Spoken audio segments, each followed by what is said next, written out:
अखण्डमण्डलाकारं व्याप्तं येन चराचरं तत्पदं दर्शितं येन तस्मै श्रीगुरवे नमः। सदाशिवसमारम्भां शङ्कराचार्यमध्यमाम् अस्मदाचार्यपर्यन्तां वन्दे गुरुपरम्पराम्। गुरुब्रह्मा गुरुर्विष्णु गुरुदेवो महेश्वरः गुरुसाक्षात् परब्रह्मा तस्मै श्रीगुरवे नमः। नित्यानन्दं परमसुखदं केवलं ज्ञानमूर्तिं विश्वातीतं गगनसदृशं तत्त्वमस्यादिलक्ष्यम् एकं नित्यं विमलमचलं सर्वधी साक्षिभूतं भावातीतं त्रिगुणरहितं सद्गुरुं तं नमामि। ॐ सहना भवतु सहनौ भुनक्तु सह वीर्यं करवावहै तेजस्विनावधीतमस्तु मा विद्विषावहै। ॐ शान्ति शान्ति शान्तिः।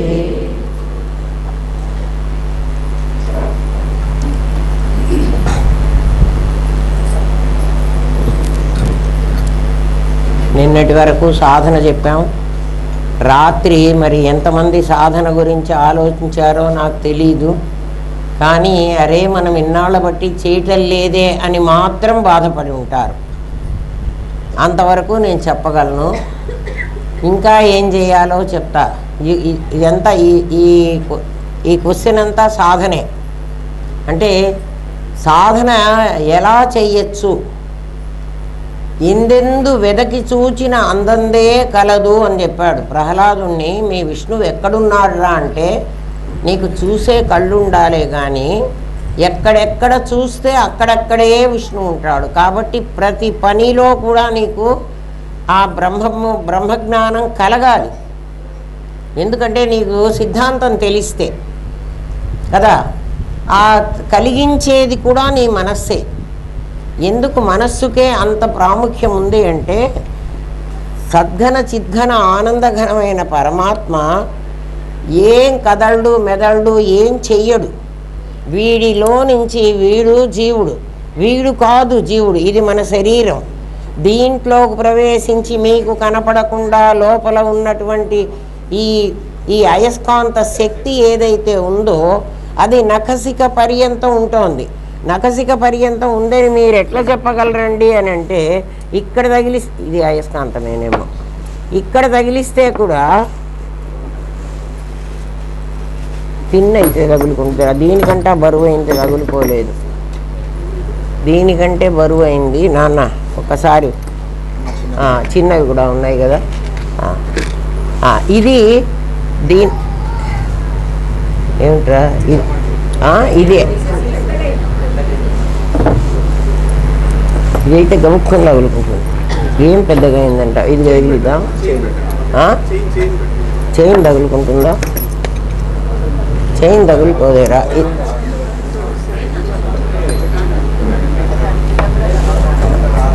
ఇంత పెద్దది. దీనికంటే సద్ఘన చిద్ఘన ఆనందఘనం అయితే ఎన్నిటినైనా తగిలించుకుంటుంది. ఇది కాదు. కానీ మీకు చూపించాలని పెద్దది తెమ్మన్నా, కానీ ఇది అంత శక్తిని తీసుకోవటల్లా కదా. అది ఎందుకంటే ఇక్కడ కూడా ఉంది అని మీకు చెప్పడం కోసం నేను చెప్తున్నా. మన శరీరంలో తలకాయ ఇక్కడ దగ్గర నుంచి చివరికి వెంట్రుకల్లో కూడా, వెంట్రుకలు కూడా పెరుగుతున్నాయి కదా. గోళ్ళు పెరుగుతున్నాయి కదా, కాలిగోళ్ళు కూడా పెరుగుతున్నాయి కదా. జడశక్తి, అది జడం. అంటే నఖశిఖ పర్యంతం ఏ శక్తి అయితే వ్యాపించి ఉందో మీకు జీవుడు పొరపాటుగా కూడా మీకు వాడు వేరుగా అర్థం కాకూడదు. వాడు జీవుడు. ఆ జీవుడైతేనే బ్రహ్మం అవుతాడు. ఇది జీవుడు అని చెప్పాను అనుకో, ఇది బ్రహ్మం కావడానికి వీల్లేదు. ఎందుకు వీల్లేదు అంటే దీని టచ్ పోయిందంటే ఇది కొంతసేపటికి ఇదిగో ఇది పడిపోయింది. అప్పుడే ఇదిగో పడిపోయింది చూడండి. ఇది అంటుకున్నంతసేపే ఇది ఉంటుంది, లేకపోతే ఉండదు. ఏమ్మా, జీవుడు అనగానే మీకు మీ శరీరం కాకుండా దీని లోపల ఏ శక్తి అయితే ఉందో అది జీవుడు, దాని పేరు జీవుడు. కోమాలో ఉన్నామనుకో, కోమాలో ఉంటే జీవుడు ఉన్నాడు. మరి కోమా ఏమైంది అంటే నీ మనస్సు నీ బుద్ధి అవి జడమైపోయినాయి. మనస్సు బుద్ధి చిత్తం అహంకారం జడమైపోయినాయి. వాటి నుంచి వచ్చే సిగ్నల్స్ అన్నీ రావటంలే. అందువల్ల నీ సెన్స్ ఆర్గన్స్ పనిచేయటంలే. జీవుడు ఉన్నాడు. ఎందుకంటే కోమాలో ఉన్నవాడు కూడా బతికే ఉన్నాడంటారు, కానీ వాడి కోమాలో ఉన్నవాడిని ఒకవేళ మనం తగలబెడితే వాడు లేచి కూర్చుంటాడు. కాలిస్తే ఒప్పుకోడు కదా, ఇంజక్షన్ ఇస్తే ఒప్పుకుంటాడు కానీ కాలిస్తే ఒప్పుకోడు.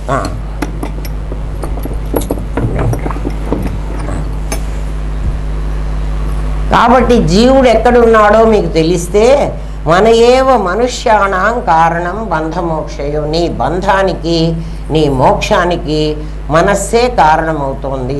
ఎందుకంటే మనస్సు అంటే బుద్ధి, మనస్సు అంటే బుద్ధి కాదు. మనస్సు వేరు, బుద్ధి వేరు. ఎందుకంటే మనోమయ కోశం వేరు, విజ్ఞానమయ కోశం వేరు.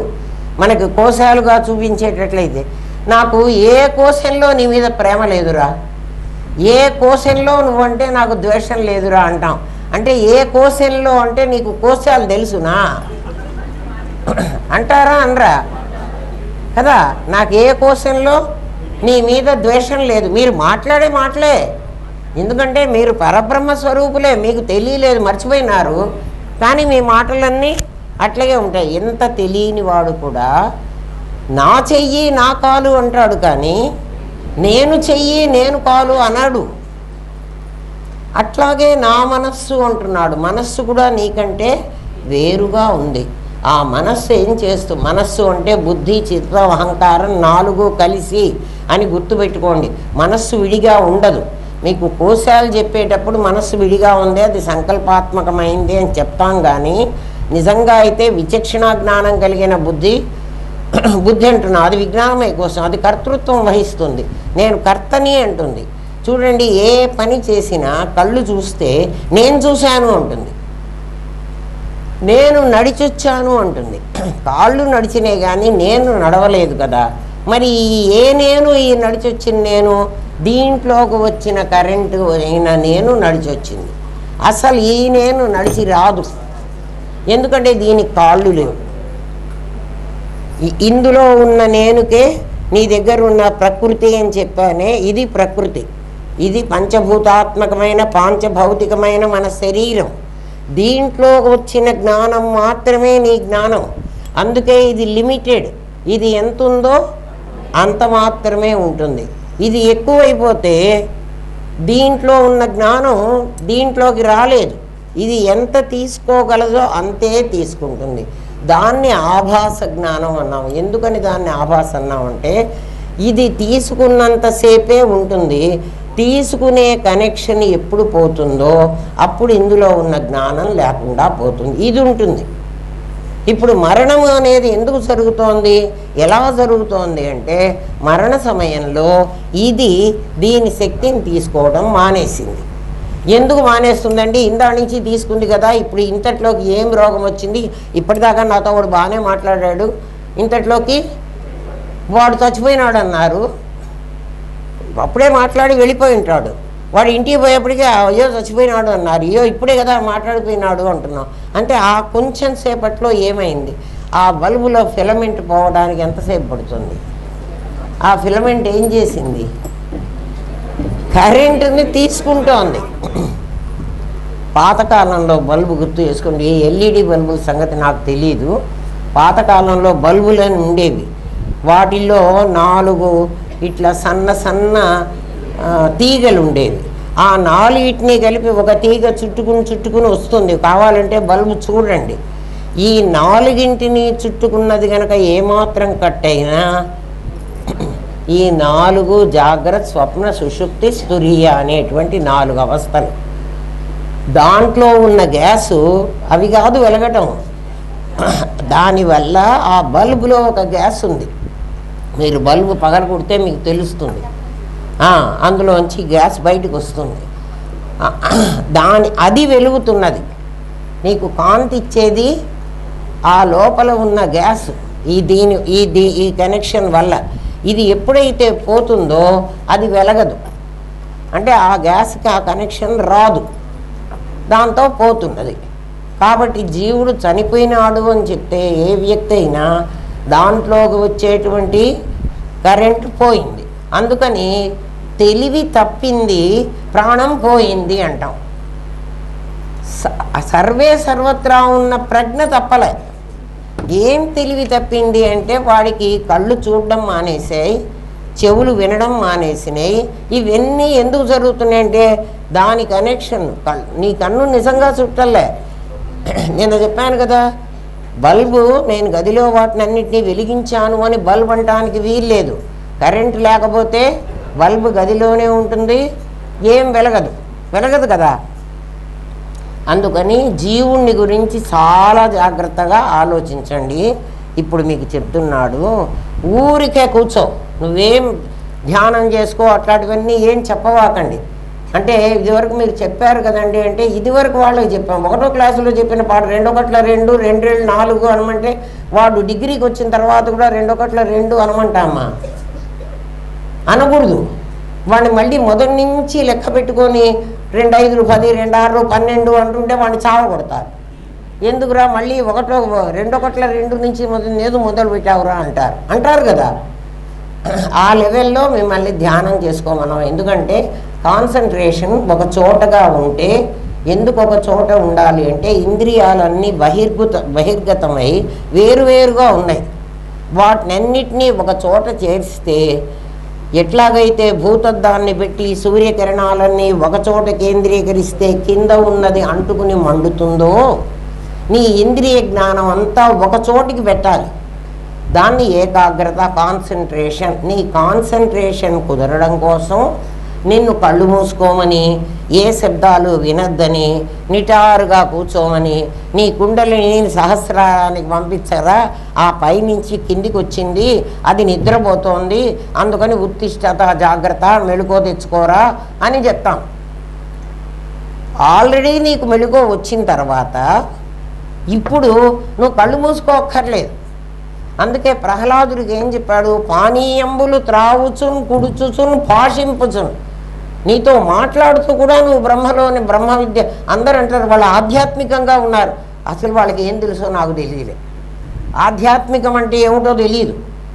అందరూ ఆధ్యాత్మికంగా ఉన్నారు. ఏంటి ఆధ్యాత్మికం? వాళ్ళు చేసేవన్నీ వెధవ పనులే కదా, అయినా వాళ్ళు ఆధ్యాత్మికంగా ఉన్నారంటారు. అలాంటిది కాదు.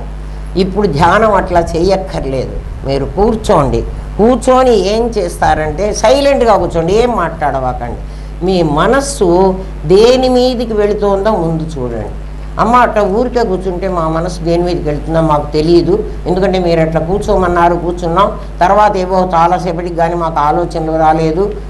అట్లా అనవాకండి. మీ మనసు దేని మీదకి వెళుతుందో చెప్తా. ఏమిటంటే ఒక షాప్కి వెళ్ళండి. ఆ షాప్లో రకరకాలైన అద్భుతమైన వస్తువులు ఉన్నాయి. మీరన్నీ చూశారు, మీ దగ్గర డబ్బులు కూడా ఉన్నాయి. షాపులోకి వెళ్ళినప్పుడు మీ దగ్గర డబ్బులు ఉన్నాయి. ఒక వస్తువు చూస్తే మీకు చాలా నచ్చింది. మీకు చాలా నచ్చినటువంటి వస్తువును చూడగానే ఎవరు గుర్తుకొచ్చారో జ్ఞాపకం చేసుకోండి. ఎవరు గుర్తుకొచ్చారు? నీ కూతురు గుర్తుకొచ్చిందా, నీ భార్య గుర్తుకొచ్చిందా, మీ అమ్మ గుర్తుకొచ్చిందా, మీ చెల్లెలు గుర్తుకొచ్చిందా? ఆలోచించు. నీకే ఎవరికి చెప్పవాకు. ఎవరికన్నా చెప్తే వాళ్ళు మళ్ళీ మిగిలిన వాళ్ళు మన అంటారు కదా. నిన్ను నువ్వు టెస్ట్ చేసుకోవడానికి చెప్తున్నానురా. వెంటనే మామూలు వాడైతే నువ్వు ఆ వస్తువు చూడగానే నువ్వు గుర్తుకొచ్చావు, అందుకని నీ కోసం ఇది కొనుక్కొచ్చాను అని ఆ భర్త చెప్పాడు అనుకోండి, ఆ భార్య ఇంకా ఏ పనైనా చేసి పెడుతుంది. ఎందుకంటే మా ఆయనకి నా మీద ఎంత ప్రేమ ఉంది కదా, అది చూడగానే వాడికి కొనుక్కోవాలని ఎవ్వడు అనుకోడు. ఎవ్వడు కూడా తనకు తాను ఇది కావాలి అని అనుకోడు. వాడికి ఎవరు గుర్తుకొస్తున్నారో, ఆధ్యాత్మికంగా ఉన్నవాడు ఏమో ఆలోచించాలంటే, నా కూతురి గుర్తొచ్చింది, నా భార్య గుర్తుకొచ్చింది అని నీకు గుర్తుకొచ్చింది, నువ్వేమనుకోవాలి, ఇది సాధన. అరే నేను వీళ్ళకి బాకీ ఉన్నా, మనకి అప్పులో చాలామంది దగ్గర నేను అప్పు చేశాను అనుకోండి, నాకు ప్రెషర్ చాలా ఎక్కువ ఉంటుంది. అంటే ఒకడు చాలా ప్రెషర్ చేస్తూ ఉంటాడు, డబ్బు ఇవ్వకపోతే చంపేస్తానో, లేకపోతే మీ ఇంట్లో వస్తువులు ఎత్తుకుపోతానో ఏదో చెప్తారు కదా. నీకు డబ్బులు చేతిలోకి రాగానే ముందు ఎవరు గుర్తుకొస్తారు? ఎక్కువ అప్పు ఎవడికి ఉన్నావో, ఎక్కువ ప్రెషర్ ఎవడు పెడుతున్నాడో వాడికి కదా అప్పు తీర్చాలి. ఇప్పుడు నువ్వు షాపుకి వెళ్ళగానే ఆ వస్తువు బాగుంది అనగానే ఎవడికి కొనాలనిపించిందో వాడి బాకీ తీర్చేస్తున్నాను అంతే. నువ్వు కొనేది కొను, కానీ ఇప్పుడు అనుకోవడం ఏమనుకుంటావు, ఒరే ఎందుకంటే రుణం కోసం కదా వీళ్ళందరూ నాకు జోడైనారు, కాబట్టి ఆ రుణం తీర్చేసుకుంటున్నాను. నీకు గుర్తు రావడం కోసం చెప్తున్నా, ఆ గుర్తు చేసింది నీ మనస్సు. నువ్వు ఊరికే కూర్చుంటే రాదేమో, ఎందుకంటే దాన్ని ట్రిగర్ చేయాలి ఎవడో ఒకడు. ఆ అద్భుతమైనటువంటి ఆ వస్తువు ట్రిగర్ చేసింది నిన్ను, అందులో నుంచి నిన్ను బయటికి లాగింది. నీ మనస్సులో ఉన్న ఆలోచనలు బయటికి రావాలంటే బాహ్యమైనటువంటి విషయాలే పనికొస్తాయి. ఏ విషయాలు నిన్ను కదిలిస్తున్నాయో, ఆ విషయాల ద్వారా నువ్వు మనస్సు బహిర్గతం అవుతోందో నువ్వు ఆలోచించుకో. అందుకనే మనస్సును గమనించడం చెయ్యి.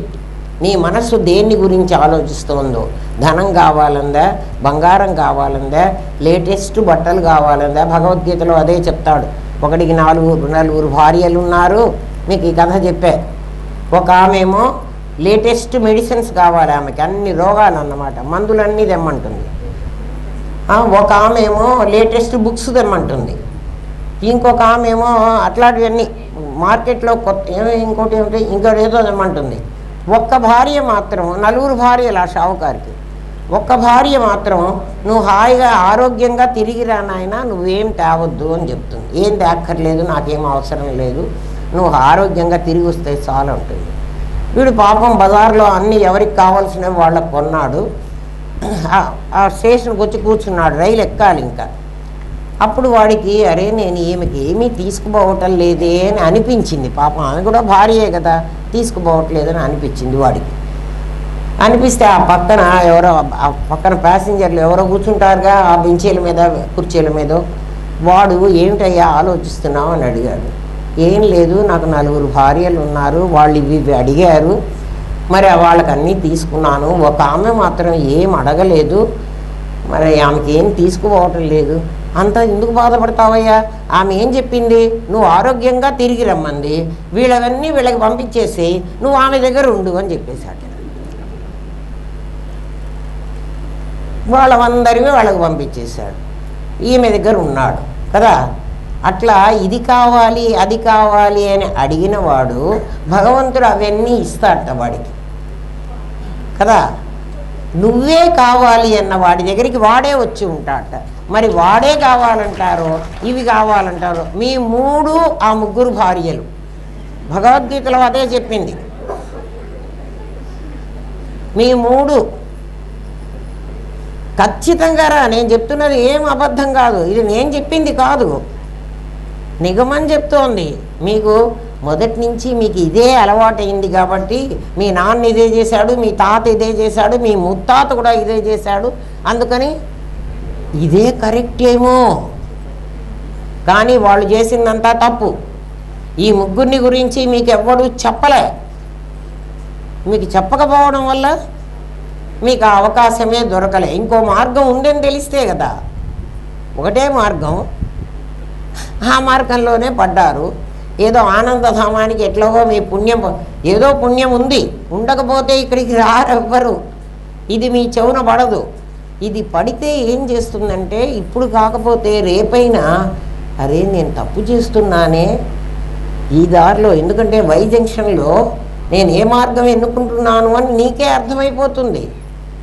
నిజంగా దాంట్లో సుఖం ఉందా, ఆ ముగ్గురిని నువ్వు నమ్ముకున్న నాళ్ళు నీకు సుఖం లేదు, అయితే అట్లా వాళ్ళందరినీ వదిలేయమంటారమ్మా? వాళ్ళు ఎవరిని వదలబాకండి. 8 గంటలు వాళ్ళకి ఇవ్వండి.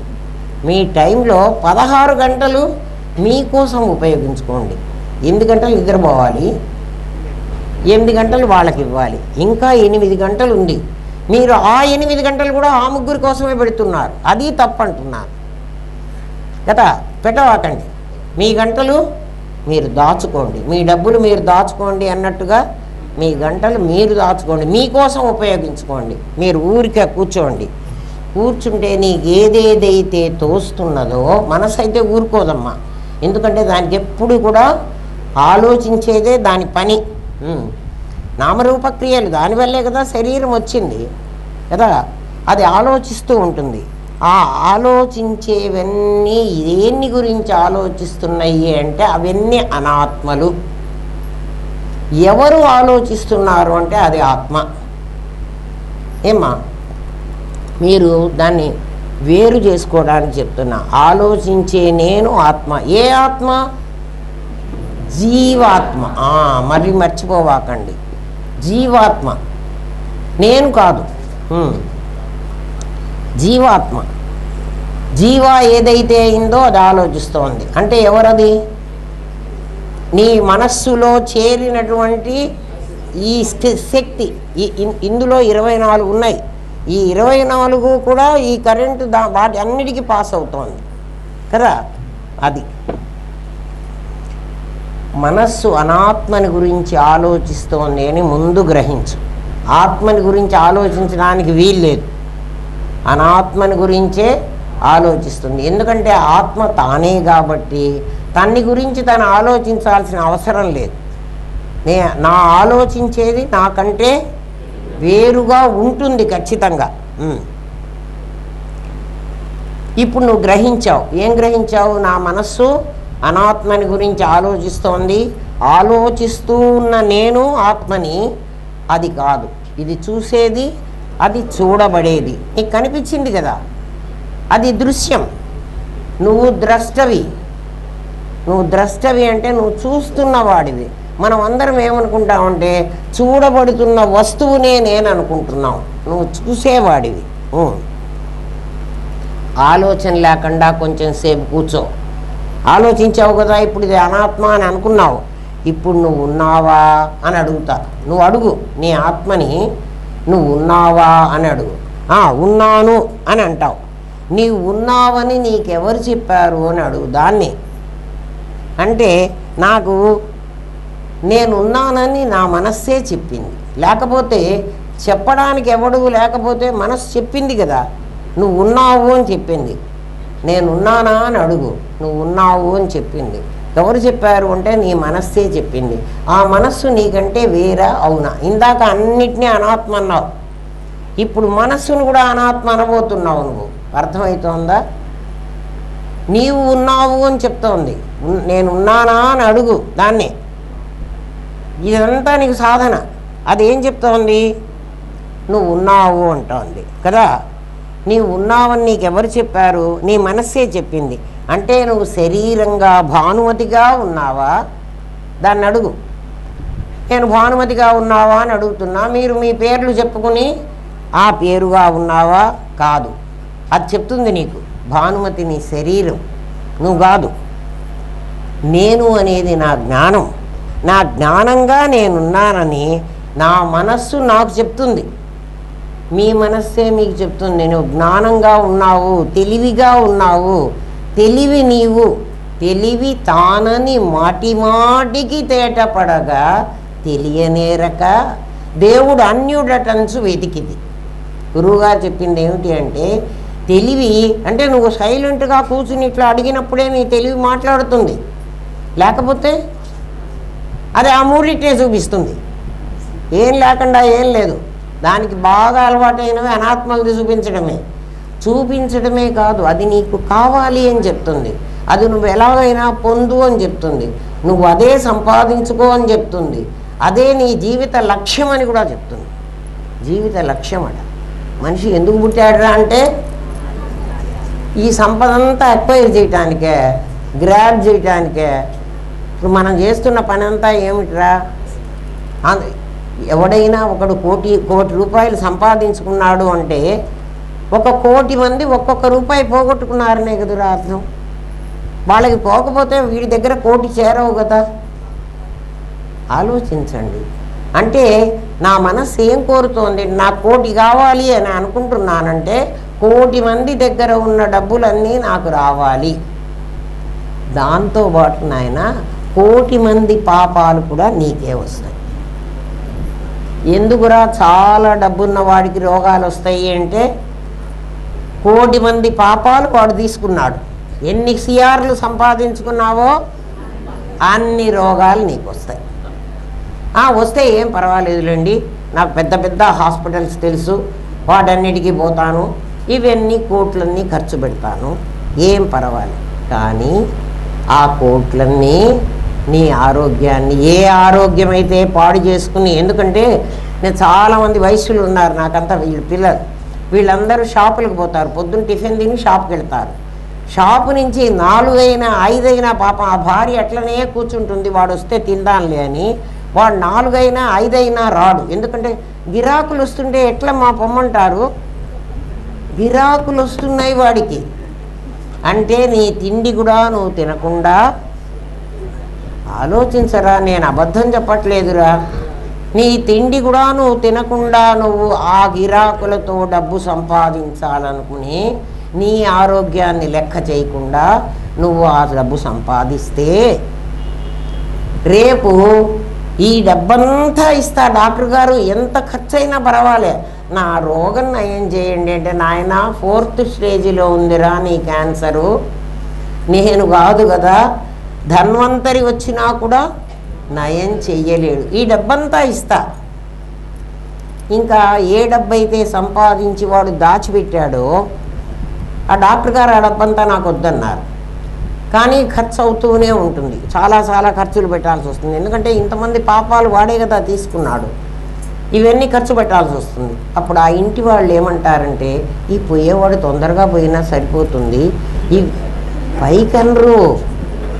పైకన్రురా, ఈ డబ్బులన్నీ ఖర్చు అయిపోతున్నాయి. ఎవరి కోసం ఖర్చు పెట్టావురా, ఎవరి కోసం సంపాదించావురా? ఒక్క 5 నిమిషాలు కూర్చుని నీ మనస్సుతో నువ్వు మాట్లాడుకో, నీ మనస్సు చెప్తుంది. అంతేగాని ఆ గుడికి వెళదామా, ఈ దేవుడికి వెళదామా, ఈ దేవుడికి దండం పెడదాం. ఈ దేవుడు ఏం చేస్తున్నాడు? నువ్వు దేవుడికి ఏమని దండం పెడుతున్నావు?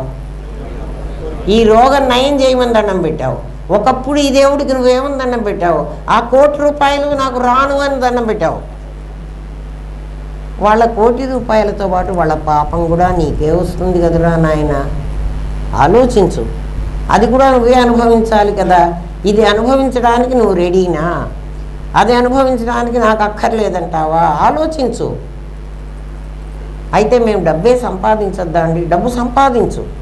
ధనార్జనకు సాధనలు పెక్కులు గలవు, వానిలో వాణిజ్యం సర్వశ్రేష్టం అన్నాడు. వాణిజ్యం, వ్యాపారం చేయడం చాలా మంచిది.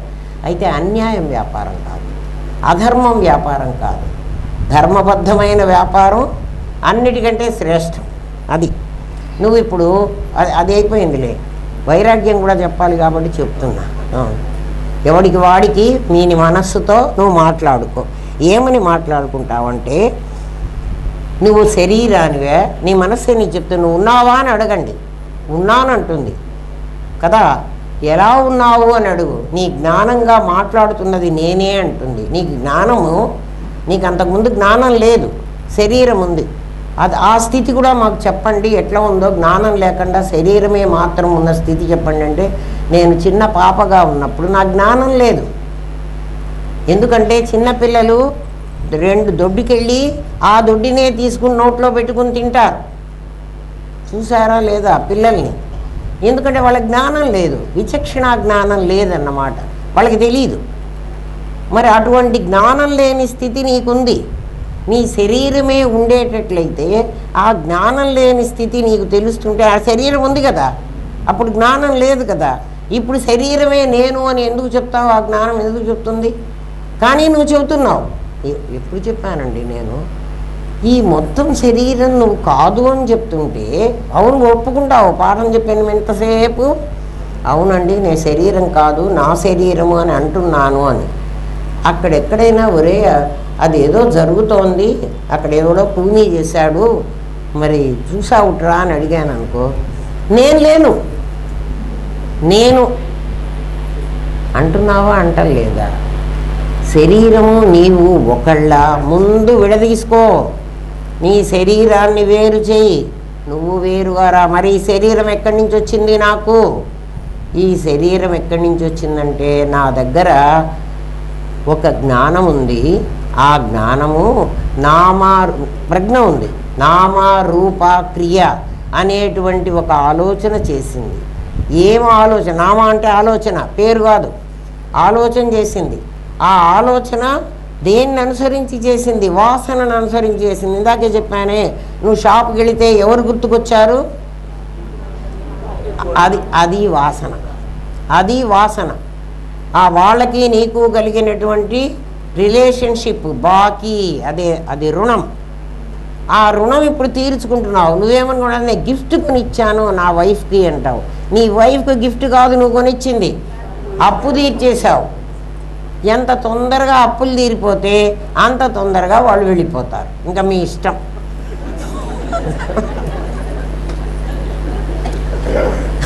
అప్పు తీరిపోతే ఎవరు ఉంటారా? బాకీ తీరాక ఆ అప్పులో వాడు మన ఇంటి దగ్గరికి వస్తే మనం ఊరుకుంటామా? ఒరే నీ అప్పు తీర్చేసా కదా మళ్ళీ ఎందుకు వచ్చావని అడగం. వీడు కూడా అంతే. మరి మీ ఇష్టం. మీరు ఎవరికి బాకీ ఉన్నారో, ఎవరి బాకీ తీరుస్తున్నారో మీరే గుర్తుపెట్టుకోండి. ఇప్పుడు జ్ఞానాన్ని అడుగు, నువ్వు శరీరానివే కాదు. అది శరీరాన్ని అని ఒప్పుకోదు, ఎందుకంటే అది నిరాకారం. ఆ నిరాకారమైన దాన్ని ఉన్నాను అని మాత్రం చెప్తుంది. ఉన్నాను అని నాకెలా తెలుస్తోంది? మనసు మాట్లాడుతున్న మాటని నువ్వు వింటున్నావు. ఏ భాషలో మాట్లాడుతోంది? మౌన భాష. నీకే అర్థమవుతుంది. ఇంగ్లీష్లో మాట్లాడిందా, సంస్కృతంలో మాట్లాడిందా కదా? మాట్లాడదు. ఎందుకంటే దానికి నోరే లేదు. మౌన వ్యాఖ్య ప్రకటిత పరబ్రహ్మతత్వం అంటే అది డీకోడ్ అయితే. మామూలుగా ఏమంటామంటే శంకర భగవత్పాదులు ఇలా చూపించారు, చూపించంగానే శిష్య చిన్న సంశయా, వాళ్ళ సంశయాలన్నీ పోయినాయి. ఇలా చూపించినప్పుడు త్రిగుణాత్మకమైనటువంటి ఈ మూడు గుణాలు సత్వరజస్తమో గుణాలు, ఇవే నామరూప క్రియ అనేటువంటి రూపంతో వచ్చినాయి. దీన్ని అనుసరించి ఈ మూడిటితో ఉన్నవాడు వీడు జీవుడు.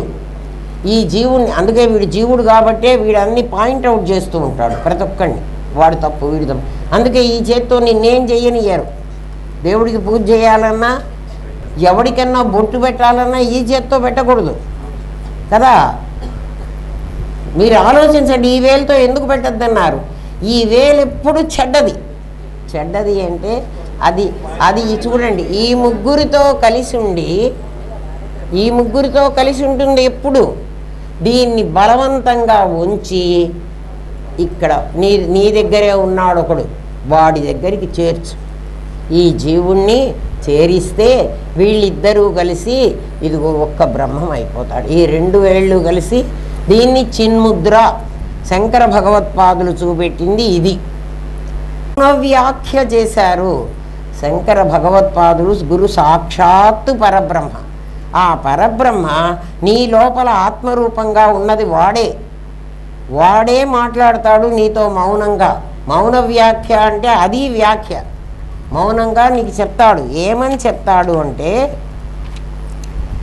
నీవు ఉన్నావు అని చెప్తాడు. నేను ఉన్నాను అని చెప్తున్నది ఎవరు అంటే, నీ మనస్సులో చేరిన నీ జ్ఞానం. అంటే ఉన్నది, ప్రతిదీ ఉన్నది అని చెప్తోంది కదా. ఇది ఉన్నది, అది ఉన్నది అని ఎప్పుడు చెప్పిందో అది నీకంటే భిన్నంగానే ఉంటుంది. దాన్నే అస్థి అన్నాం. మరి భిన్నంగా ఉండకుండా నేనేనని చెప్పాలంటే ఎవరు చెప్పాలండి? ఉన్నాను అని చెప్పాలి కదా. అది ఉన్నది. Is, he is, she is కాదు నాకు కావలసింది, ఐ యామ్. ఎప్పుడైనా నీతో ఉన్నది అని ఎవడైనా మాట్లాడాడంటే నీకంటే భిన్నంగా ఉన్నది అని అర్థం చేసుకో. నీ మాటల్లోనే తెలుస్తోంది అది నాకంటే వేరుగా ఉంది అంటే అది నేను కాదు. నీ మనస్సే చెప్తోంది కదరా, ఉన్నది అని చెప్తోంది కదా. నువ్వు ఉన్నావా అని అడిగితే ఉన్నావు అని చెప్తోంది కదా, ఉన్నావు అని చెప్తోంది, ఉన్నాను అని చెప్పటంలా. నువ్వు ఉన్నావు అని చెప్తోంది. భానుమతిగా ఉన్నావా అని అడుగు దాన్ని. లేదు లేదు భానుమతిగా లేవు, భానుమతి శరీరం, నేను శరీరం కాదు అని అది చెప్పింది. అది నిరాకారం, అది నీ జ్ఞానం. ఏమ్మా, స్వప్నంలో కల చూస్తున్నానని, జాగ్రత్తలో దేహంతో భానుమతిగా ఉన్నాను అని అనిపించేది నా ఎగ్జిస్టెన్స్. ఆలోచించు, నీకు చెప్తున్నది ఎవరు? నీ స్ఫురణ. అది నీ మనస్సుతో చేరి రుచిని ఎలా గ్రహిస్తుందో అలాగే నీ ఉనికిని కూడా గ్రహిస్తోంది. అది రుచిని గ్రహిస్తోంది, నీ ఉనికిని గ్రహిస్తోంది. ఇప్పుడు దాన్ని మీకు చూపెడతా. ఎవరిని చూపెడతాను? ఎవరైతే నువ్వెవరో చెప్తోందో, నీ ఉనికి చెప్తోందో దాన్ని చూపెడతా. ఇక్కడ తోరణం ఏదమ్మా? ఇది మీకు అందరికీ తెలుసు. నేను మా ఇంట్లో తోరణం, ఇది మీకందరికీ పరిచయమే. దీన్ని ఎప్పుడు కడతారు? ఇంట్లో ఏదైనా నార్మల్గా ఉండకుండా అబ్నార్మాలిటీ ఏదైనా వస్తే, అంతే కదా. మామూలుగా ఉండకుండా ఏదైనా ఒక ప్రత్యేకం, దాన్ని మనం పండుగ అంటున్నాము. పండుగ అని ఎందుకు వచ్చింది అంటే ఆ చేయడం వల్ల ఒక ఫలం వస్తుంది మనకి. ఆ ఫలముని పండు అంటారు, ఫలాన్ని ఏమంటారు? పండు అంటారు. దానికి గా అనే ప్రత్యయం చేసి పండుగ అన్నారు. నిజంగా పండగ కాదు అది, నీకు ఒక ఫలితాన్ని ఇచ్చేటువంటిది. ప్రతి పండగ ఒక ఫలితం ఇస్తుంది కదా. ఏం ఫలితం ఇస్తుందో మీకే తెలియాలి కదా. ఏమిచ్చినా ఇవ్వకపోయినా సంతోషాన్ని అయితే ఇస్తుంది.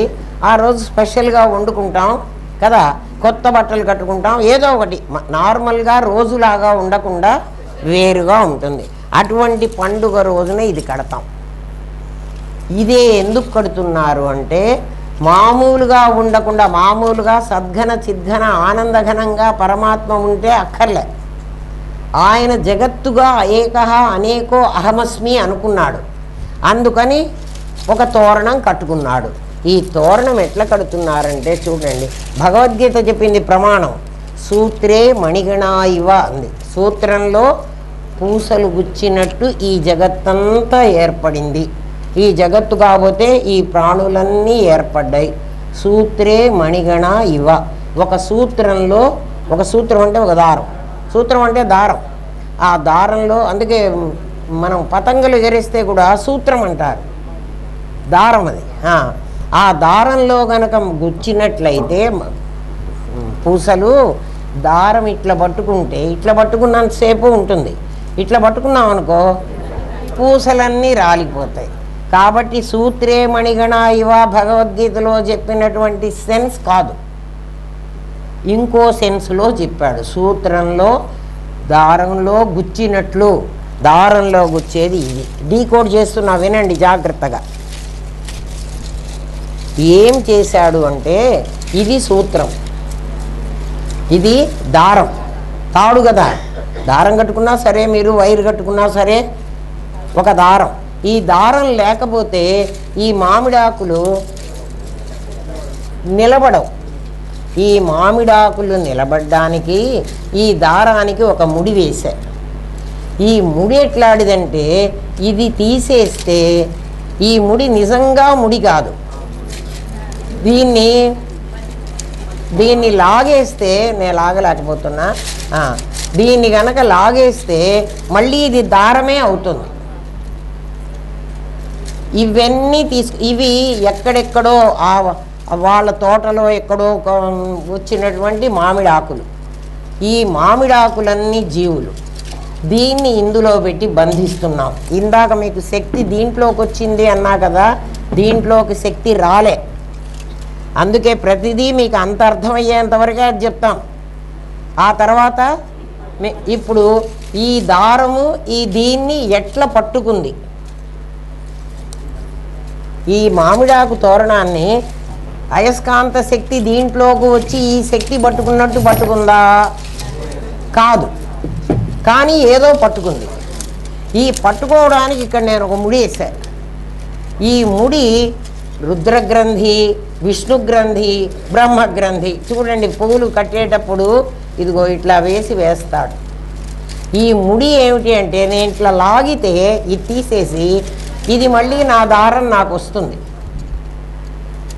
3 ముళ్ళు వేసేస్తే ఇదిగో ముళ్ళు, హృదయ గ్రంథి, విష్ణు గ్రంథి, రుద్రగ్రంథి. ఇగో గ్రంథులు వేసేసా. ఇగో ఇవన్నీ, ఇగో ఇవి ముళ్ళు వస్తున్నాయా? మన పెద్దవాళ్ళు మనకు ఎటువంటి ఆచారం పెట్టారో చూడండి. దాని లోపల ఎంత పెట్టారో అది డీకోడ్ చేసుకున్న వాడికే తెలుస్తుంది, అందరికీ తెలియదు. అందరూ ఏం చెప్తున్నారు? తోరణం కట్టుకోండిరా అంటున్నారు. ఎందుకు కట్టుకోవాలి అని వీడు అడగడు, ఎందుకంటే వీడికి తెలియదు. దీన్ని ఎందుకు కడుతున్నారు, ఏం చేస్తున్నావు అని అడగడు. చూడండి, ఈ ముడి ఇది ముడిలాగా కనపడుతుంది, నిజంగా ముడి కాదు కదా. బ్రహ్మరూప, గోత్రి, గోవిందరూపిణి, సంహారిణి, రుద్రరూప, తిరోధానకరీశ్వరి. ఆమె బ్రహ్మరూపం, ఆమె రుద్రరూపం, ఆమె విష్ణు రూపం. 3 ఈమెనే.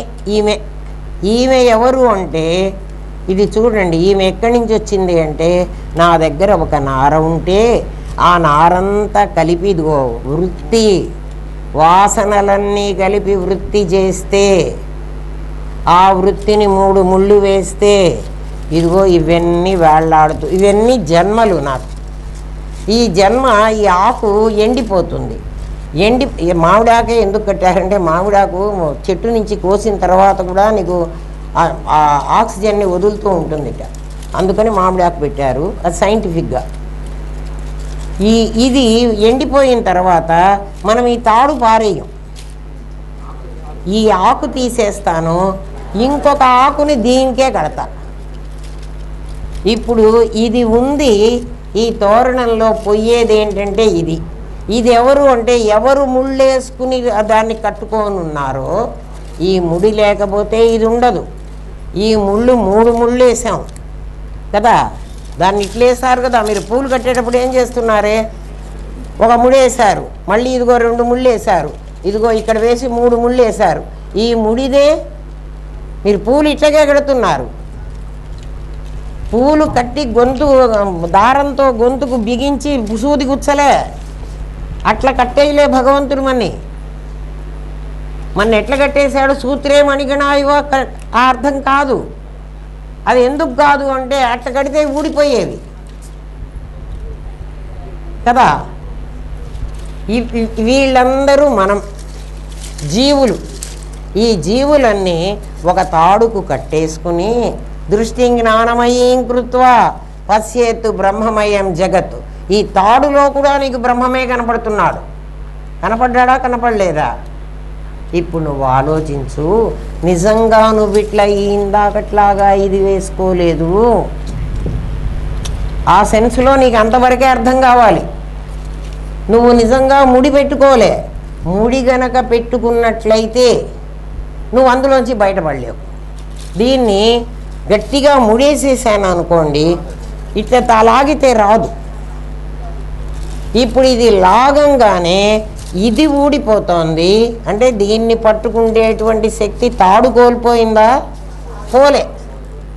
ఈ తాడుకే ఇంకొక దాన్ని మళ్ళీ ముడేస్తున్నా, అది 2వ జన్మ. ఈ ఆకు ఎండిపోయింది, ఏ ఆకుని ఈ తాడుకు ముడివేస్తానో ఆ ఆకుకు నిర్ణయమై ఉంది.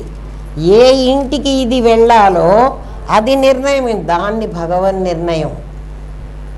భగవంతుడు ఆ నిర్ణయం చేశాడు. అందుకని ఎవరంటే ఆ పిల్లని చూస్తే ఆ పిల్ల వీళ్ళింటికి రాదు.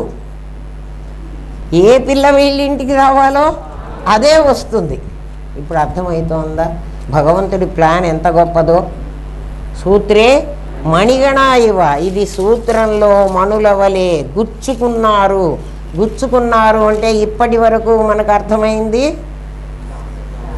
సూదిలో గుచ్చాము, రంగురంగుల పూసలు గుచ్చితే ఆ పూసలన్నిటినీ అది ఎట్లా పట్టుకుంటుందో, ఎందుకు అక్కడ భగవద్గీతలో ఆ సెన్స్ కాదు అని చెప్తున్నా అంటే అక్కడ ముడి లేదు, ఇక్కడ ముడి ఉంది.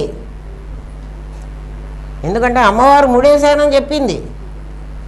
విష్ణు గ్రంథి, బ్రహ్మగ్రంథి, రుద్రగ్రంథి 3 వేశాను నీకని చెప్పింది. 3 ముళ్ళు వేశారు. అందుకే పెళ్ళిలో కూడా 3 ముళ్ళు వేస్తున్నారు. అవి నిజంగా ముళ్ళు వేస్తున్నారు, అవి ఊడిపోకుండా.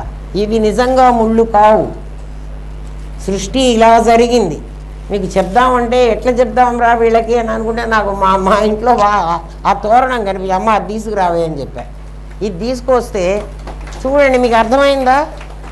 మీ ఇంట్లో తోరం కట్టినప్పుడు కూడా ఈ ముడి నిజంగా ముడి కాదు. ఏమ్మా, అది నిజంగా ముడి కాదు, కానీ ముడే. అంటే ముడి పడినట్లుగా కనబడుతుంది. అందుకే జీవుడు బ్రహ్మ కావడానికి వీలైంది. ఇప్పుడు ఆ ముడిని ఏదైతే ఈ శరీరాన్ని పట్టుకునుందో, శరీరం మామిడాకు ముడి కాదు. జీవో బ్రహ్మైవన అపరః ముడి లాగగానే అది తాడే అవుతోంది. ఆ తాడు ఎక్కడి నుంచి వచ్చిందంటే, ఏం నాన్న, అది నులకో నువ్వులో ఏదో తయారైంది కదా, అదంతా కలిసి అనేక వాసనలు కలిసి వత్తి మెలిసారు. మెలిస్తే అది తాడై కూర్చుంది. ఆ తాడు ముడి పెట్టుకుని నేను దేహం తెచ్చుకున్నా. అది ఉన్నది, ఇది ఉన్నది కాదు. ఇదేమవుతుంది, మామిడాకు పచ్చగా కట్టేటప్పుడు ఎట్లుంది, ఫ్రెష్గా ఉంది. తర్వాత ఏమైపోయింది, ఎండిపోయింది. అది శవం. శవం అంటే అది ఫిజికల్ బాడీ, ముడి కాదు. ముడి అట్లనే ఉంది. అంటే ఆ శవాన్ని మనం ఇంకా కాల్చలే, అందుకని అట్లాగే ఉంది. ముడితో ముడి అంటుకొనే ఉంది కదా. ఆ శవాన్ని పాపం ఎవడు, దానికి కొడుకులు లేరో ఎవరో లేరు, అనాథ వచ్చి అయిపోయింది. ఇవాళ నా దగ్గరికి వచ్చి అనాథ కాదు నువ్వు సనాథ అని చెప్పేసి. అర్థమైందా? మన శరీరాలన్నీ ఎప్పుడైనా నీకు దేహాభిమాని గళితే విజ్ఞాతే పరమాత్మని ఎత్ర ఎత్ర మనోయాతి తత్ర సమాధయ. అమ్మ మీరు సమాధి వస్తే చాలన్నారు. అది సమాధి కాదు, అది మాసర చూపించాం మీకు. నిజంగా సమాధి నీకు రావాలి. ఎట్లా వస్తుంది? దేహ అభిమానం పోని. ఈ దేహమే అభిమానం అంటే దీనికి ప్రేమ లేకపోవడం కాదు, ఈ దేహమే నేను అన్న భావం. దేహం నువ్వు కాదు. దాంట్లో జ్ఞానం లేకపోతే దేహం నువ్వు అయితే నువ్వు చాలా ఇష్టపడను. మా గురుదేవులు నాకు చెప్పిన మాట. నేను ఇల్లు కావాలని కదా ఫస్ట్ గురువుగారి దగ్గరికి వెళ్ళాను. గురువుగారు ఏం చెప్పారు, అమ్మ ఈ ఇంట్లో నిన్ను ఉండనిస్తారా? ఉండనియరు. ఎప్పుడు? ప్రాణం పోయిన మరుక్షణం. నువ్వెంత కావాలనుకున్నా, నువ్వే ఇల్లు కట్టుకున్నా ఆ ఇంట్లో నిన్ను ఒక్క క్షణం కూడా ఉంచరు. ఇంకా ఎప్పుడు తీసేస్తారని అడుగుతారు. శవాన్ని తీసుకెళ్ళి తగలబెడతారు. అంటే శరీరం మీద నీకు విరక్తి పుట్టాలంటే నీకు అదే కావాలి. ఎందుకంటే నాకు విరక్తి పుట్టాలి అంటే ఆ మామిడి ఆకు తోరణం ఎండిపోతే పారేస్తామా, దాన్ని పచ్చిగా ఉంటేనే పారేస్తామా? అది ఎండిపోవాలి. అంటే ఆ కనెక్షన్ ఎప్పుడు తెగుతుంది అంటే అది ఎండిపోతేనే. లేకపోతే ఇవాళ నేను అది ఎందుకు పీక్కొస్తాను కదా. మంచిదే ఉంటే అక్కడే ఉంచేదాన్ని కదా. ఈ శరీరాన్ని అంటే కొత్తది వచ్చినప్పుడు దీన్ని తీసేస్తున్నాం.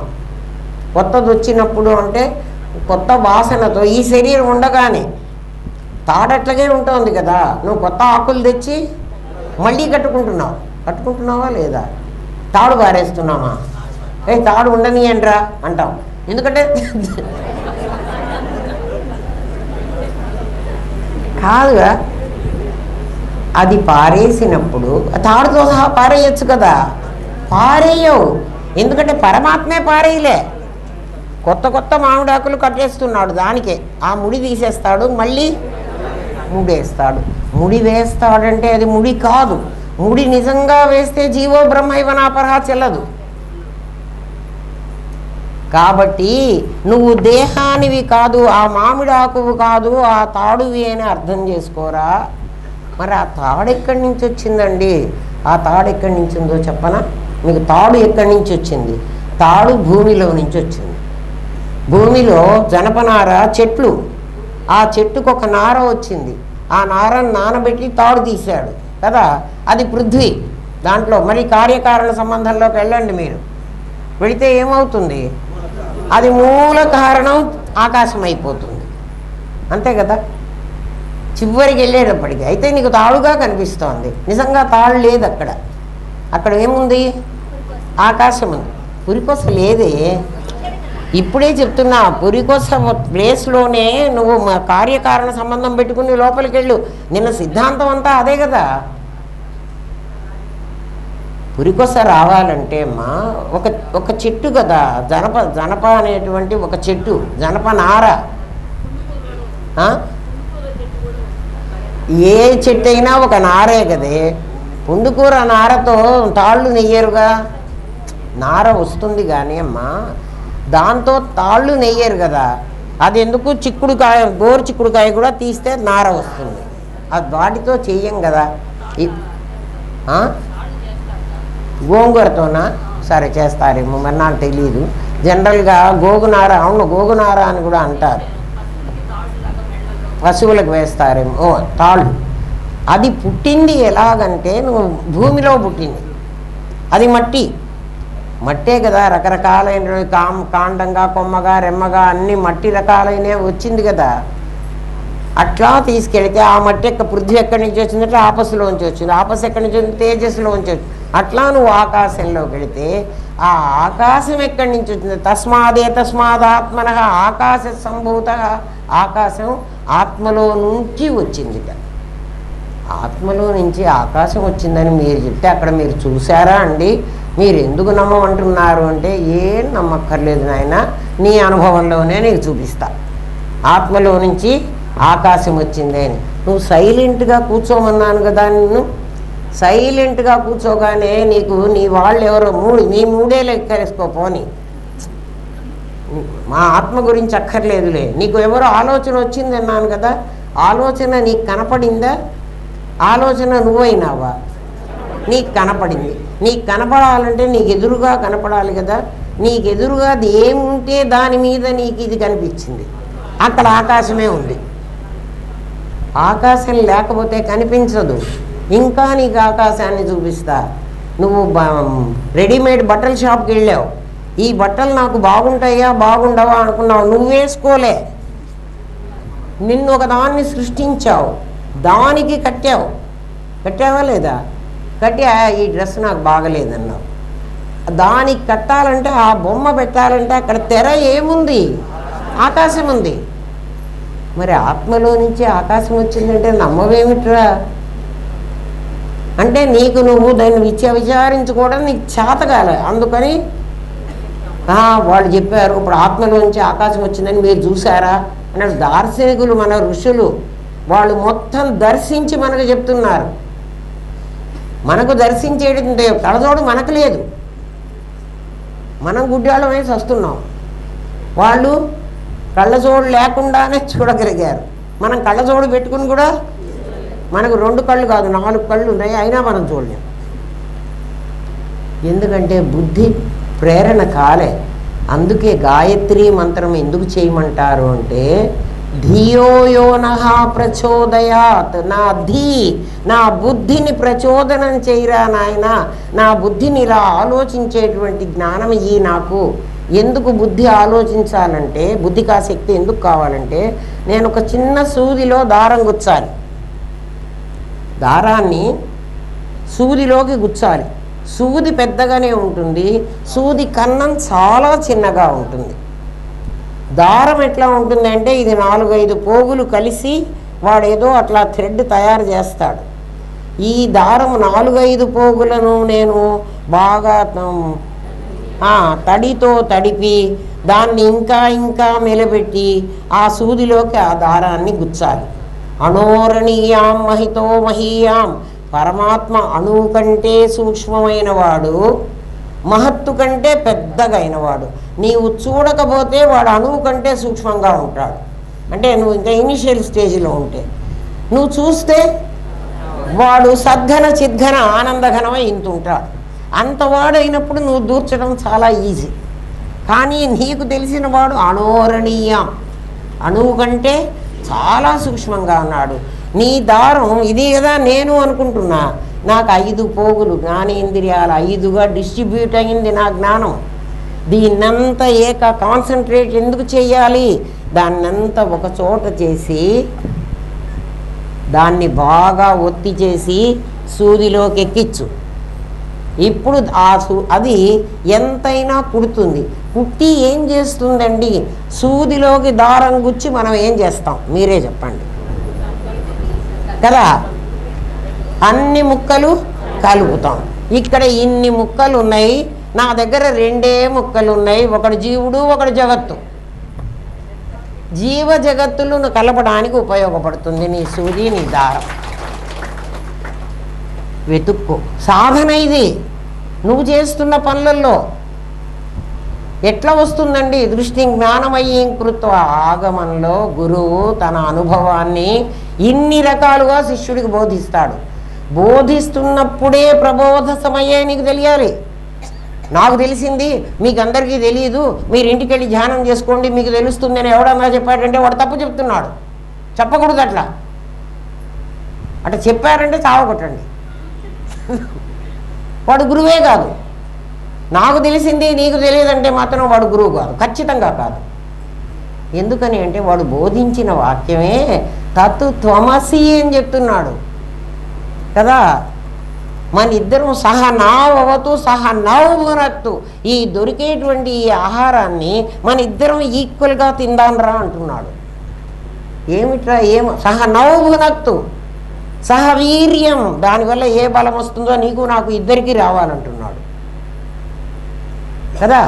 ఏ తేజస్సు వస్తుందో అది మన ఇద్దరం ఈక్వల్గా పంచుకోవాలి. ఎవరిద్దరు?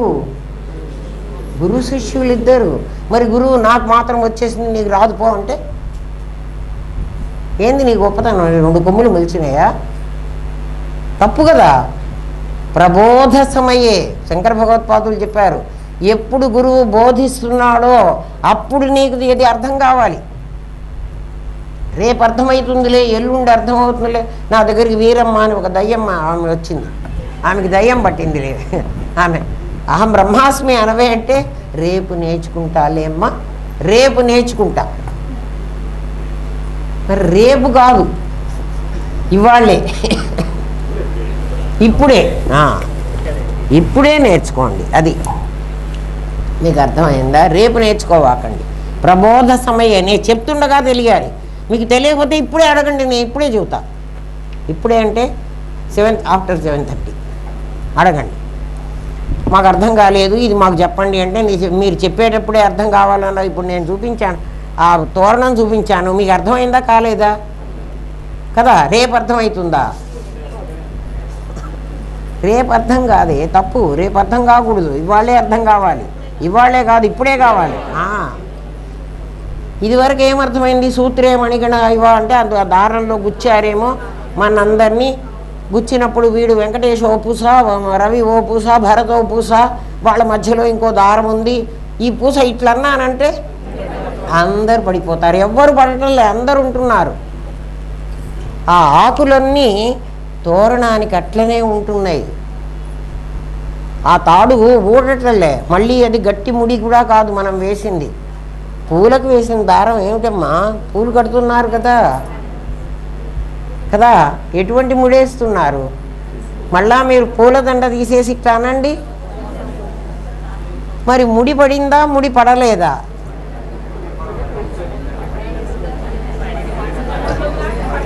ముడి పడ్డట్టుగా ఉంది, పడలే.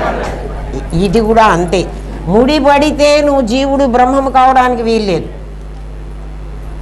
కదా. పూసల్లో దారం గుచ్చినట్లు ఎందుకు కాదు అంటే మీరు ఆ లెవెల్లో అదే చెప్పండి.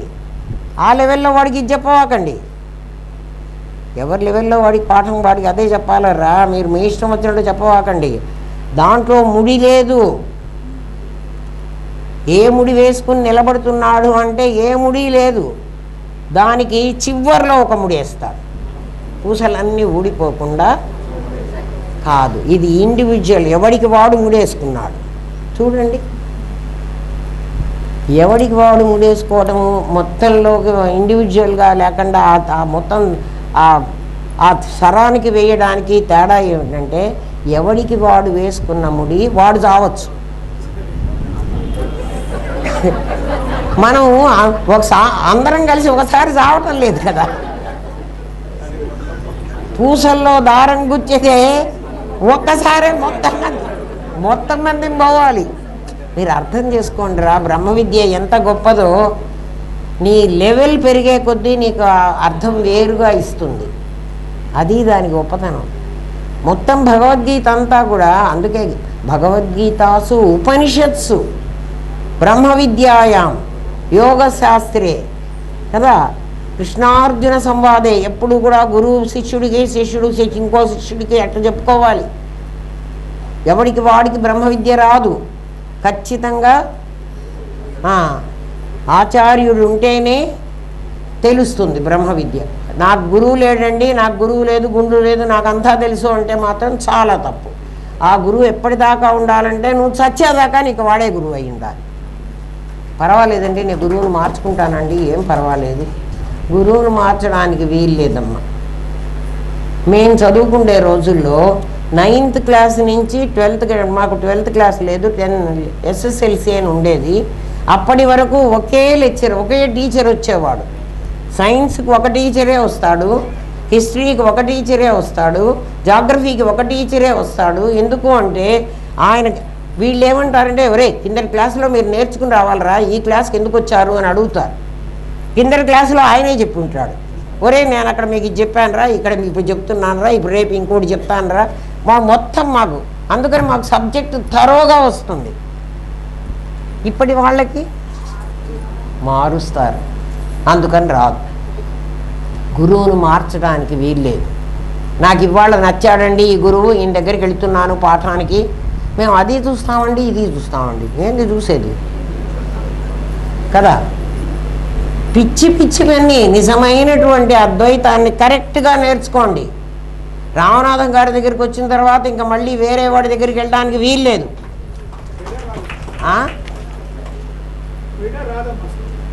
అసలు రాదు. వీడి దగ్గర రాకపోతేనే ఇంకో తోడిపోతాడు కదా. ఈ కర్మ వినండి, అది నీ స్ఫురణ. నీ స్ఫురణ ఎలాంటిది అంటే అది ముడి పడలే, పీట ముడి అసలు పడదు. ముడి పడితే జీవుడు బ్రహ్మం కావడానికి వీల్లేదు. ఆ గ్రంథులు నిజంగా లేవు, ఉన్నట్టుగా. ఇప్పుడు చూడండి రా, భూమధ్య రేఖ, కర్కట రేఖ, మకర రేఖ అని చెప్తున్నారు కదా, నిజంగా అక్కడ ఒక రేఖ గీశారా? ఏం లేదు, అది ఊహారేఖలు. అక్షాంశాలు రేఖాంశాలు కూడా ఊహారేఖలే. అవి ఎలా ఉంటాయంటే ముడి వేశాము అంటున్నారు. నేను బస్సులో వెళ్ళే రోజుల్లో ఇక్కడి వరకు కర్నూలు, ఇక్కడి నుంచి అనంతపూర్, ఇదంతా ఒకటే రోడ్డు. ఎవడు చెప్పాడు ఈ బార్డర్ సంగతి? నీ ఊహలో చెప్పారు. నీ ఊహలో ఇంతవరకు కర్నూలు, ఇంతవరకు ఇక్కడి నుంచి అనంతపూర్. వీడికేమో ధన్యవాదాలు, వాడికేమో స్వాగతం. ఈ ఒక బోర్డే, ఇటువైపు ధన్యవాదాలు ఉంటుంది, అటువైపు స్వాగతం. నాకు అదే తెలిసింది, రే దేశకాల వస్తువులు నిజంగా లేవురా, నామరూపక్రియలు కూడా నిజంగా ఉండవు. దేశకాల వస్తువులు లేకపోతే నామరూపక్రియలు ఎందుకు ఉంటాయి? అప్పుడు జీవ జగత్తులు కూడా లేవు. ఇవన్నీ ఊహ, వ్యవహార సత్యం అని దానికి అందుకే పేరు పెట్టారు. వ్యవహారంలో సత్యం. మనం అందరం వ్యవహార సత్యాన్ని పట్టించుకుంటున్నాం, పారమార్థిక సత్యాన్ని వదిలేసాం, కంప్లీట్గా వదిలేసామని మీరు ఎందుకు చెబుతున్నారండి అంటే, వై జంక్షన్లో ఒకవైపు వెళితేనే బ్రహ్మ విద్య దొరుకుతుంది, ఒకవైపు వెళితే దొరకదు. ఈ రోడ్డు చాలా బాగుంటుంది, ఎందుకంటే మన తాతలు ముత్తాతలు ఈ రోడ్లోనే వెళ్ళారు. వెళ్ళి వాళ్ళ కారు ఏమైపోయిందంటే కొంత దూరం వెళ్ళాక లోయలో పడిపోయింది, కారు తొక్కుతునేలైపోయింది. వాళ్ళు మాత్రం బతికి బయటకు వచ్చి మళ్ళీ ఇక్కడ వై జంక్షన్ దగ్గరికి వచ్చారు. అట్లొచ్చిన వాళ్ళే అండి. మన గ్రేట్ అని మన ఫాదరు, గ్రాండ్ ఫాదర్స్ని మనం చెప్పుకోకర్లే, కానీ మా ఫాదర్ని నేను చెప్పుకోవచ్చు, ఎందుకంటే వాళ్ళు జ్ఞానులే. వాళ్ళు జ్ఞానులు కాకపోతే ఇప్పుడు మీరందరూ రేపు మీ పిల్లలందరూ పుడతారనుకోండి, వాళ్ళందరూ జ్ఞానులు. ఎందుకంటే మీరు వాళ్ళని ఆ దారిలో వెళ్ళనివ్వరు. వెళ్ళనీయకపోతే ఎట్లండి? మాకు కూడా ₹1,00,00,000 కావాలి కదా. ₹1,00,00,000 అక్కర్లేదు. ₹1,00,00,000తో సంతోషం రాదు కదా. జన్మరాహిత్యం అసలు రాదు, సంతోషం రాదు, జన్మరాహిత్యం అసలు రాదు. మీరందరూ ఇన్నాళ్ళు విన్న తర్వాత ఇంకా ₹1,00,00,000 కోసం మీరు వెళతారని నేను అనుకోను. వెళతారంటే మీ కర్మ, నేనేం చేయలేను, మిమ్మల్ని ఆపలేను, చెప్తాను కదా. కృష్ణుడు కూడా అర్జునుడికి అంతా చెప్పి కదా, యథేచ్ఛసి తథా కురు అన్నాడు. అర్జున, నేనేం చెప్పట్లేదు. ఏం నాన్న? యథేచ్ఛసి తథా కురు, నేనేం చెప్పానో నీకెట్లా ఇష్టమైతే అది, ఇదే ఫాలో అవ్వని నేను చెప్పట్లేదు. కరిష్యే వచనం తవా అన్నాడు. అయ్యో బావగారు అట్లెందుకు మాట్లాడతారు, మీరేం చెప్తున్నారో అదే నేను వింటాను అన్నాడు. మీకు విశ్వరూపం అనేటువంటిది చూపిస్తాడు కదా. ఎక్కడ? సినిమాలో చూపిస్తారు, లేకపోతే క్యాలెండర్లలో కూడా చూపిస్తారు కదా. విశ్వరూపం చూపించడం చూసారా ఎప్పుడైనా? విశ్వరూపంలో ఏం చూపించాడంటే ఒక పెద్ద మనిషిని చూపించాడు. ఆ మనిషికి అనేక బాహూదర వక్ర నేత్రం, చాలా చాలా చేతులు ఉన్నాయి, చాలా చాలా కళ్ళు ఉన్నాయి కదా. చాలా తలకాయలు వరుసనేసేసాడు కదా. తర్వాత సినిమాలో అయితే అందరూ వాళ్ళ నోట్లోకి పోతూ ఉంటారు, ఇక్కడ నోట్లో నుంచి వస్తూ ఉంటారు. మీరు అదే చూశారు. ఏం చూశారు? విశ్వరూపం చూశారా అంటే ఎస్ చూసామంటున్నారు కదా. విశ్వరూపం కనిపించాలంటే వెనక ఒక తెర ఉండాలి, ఒక అద్దం ఉండాలి కదా. టీవీ సీరియల్స్ అన్నీ చూడాలంటే ఏముండాలి? టీవీలో ఒక గ్లాస్ ఉండాలి, ఒక మిర్రర్ లేకపోతే కనపడడు. దాని మీదే కదా కనపడుతున్నది. కాబట్టి ఈ విశ్వమంతా నేనే ఉన్నాను. విశ్వం విష్ణు. నీకు విష్ణు సహస్రనామం ఏమని చెప్పింది? విశ్వమంతా విష్ణువే. ఆ కనిపిస్తున్న కృష్ణుడంతా ఆ వైట్ పేపరే. విశ్వం విష్ణు అంటే విశ్వాన్ని చూస్తున్నావురా నువ్వు. విశ్వంగా నీకు కనపడుతున్నవాడు వెనక విష్ణువే. విష్ణువు లేకపోతే విశ్వం ఉండడానికి వీల్లేదు. విష్ణువు అంటే ఎవడు? శంఖచక్రాలు పట్టుకున్నవాడా? కాదు, సర్వవ్యాపకమైన ఒక ప్రజ్ఞ. దాని పేరు ప్రజ్ఞాన ఘనం. ఎవడైనా మీ దేవుడు లేడు అని మిమ్మల్ని రేపు అనేటట్లయితే, ఒరే మీరనుకుంటున్నటువంటి దేవుడు మాకు కూడా లేడురా, మేమనుకునే దేవుడు మీకు తెలియదురా, అందుకని మీరు లేడంటున్నారు. దేవుడి కోసం ఎప్పుడన్నా ప్రయత్నించావా? ప్రయత్నించి వాడు లేడు అని నువ్వు నిర్ణయించావా? ఏమీ చూడకుండా అక్కడ వస్తువు లేదు అంటే, పిల్లలు ఎప్పుడైనా ఆ వంటింట్లోకి వెళ్ళి ఫలానా వస్తువు తీసుకురామ్మా అని చెప్తాను నేను. అక్కడికి పోతారు గబగబా, అమ్మ అక్కడ కనపడలేదు, లేదంటారు. అంటే నీకు ఆ వస్తువుని గురించినటువంటి క్లారిఫికేషన్ లేకపోబట్టి నువ్వు ఆ వస్తువు లేదు అంటున్నావు.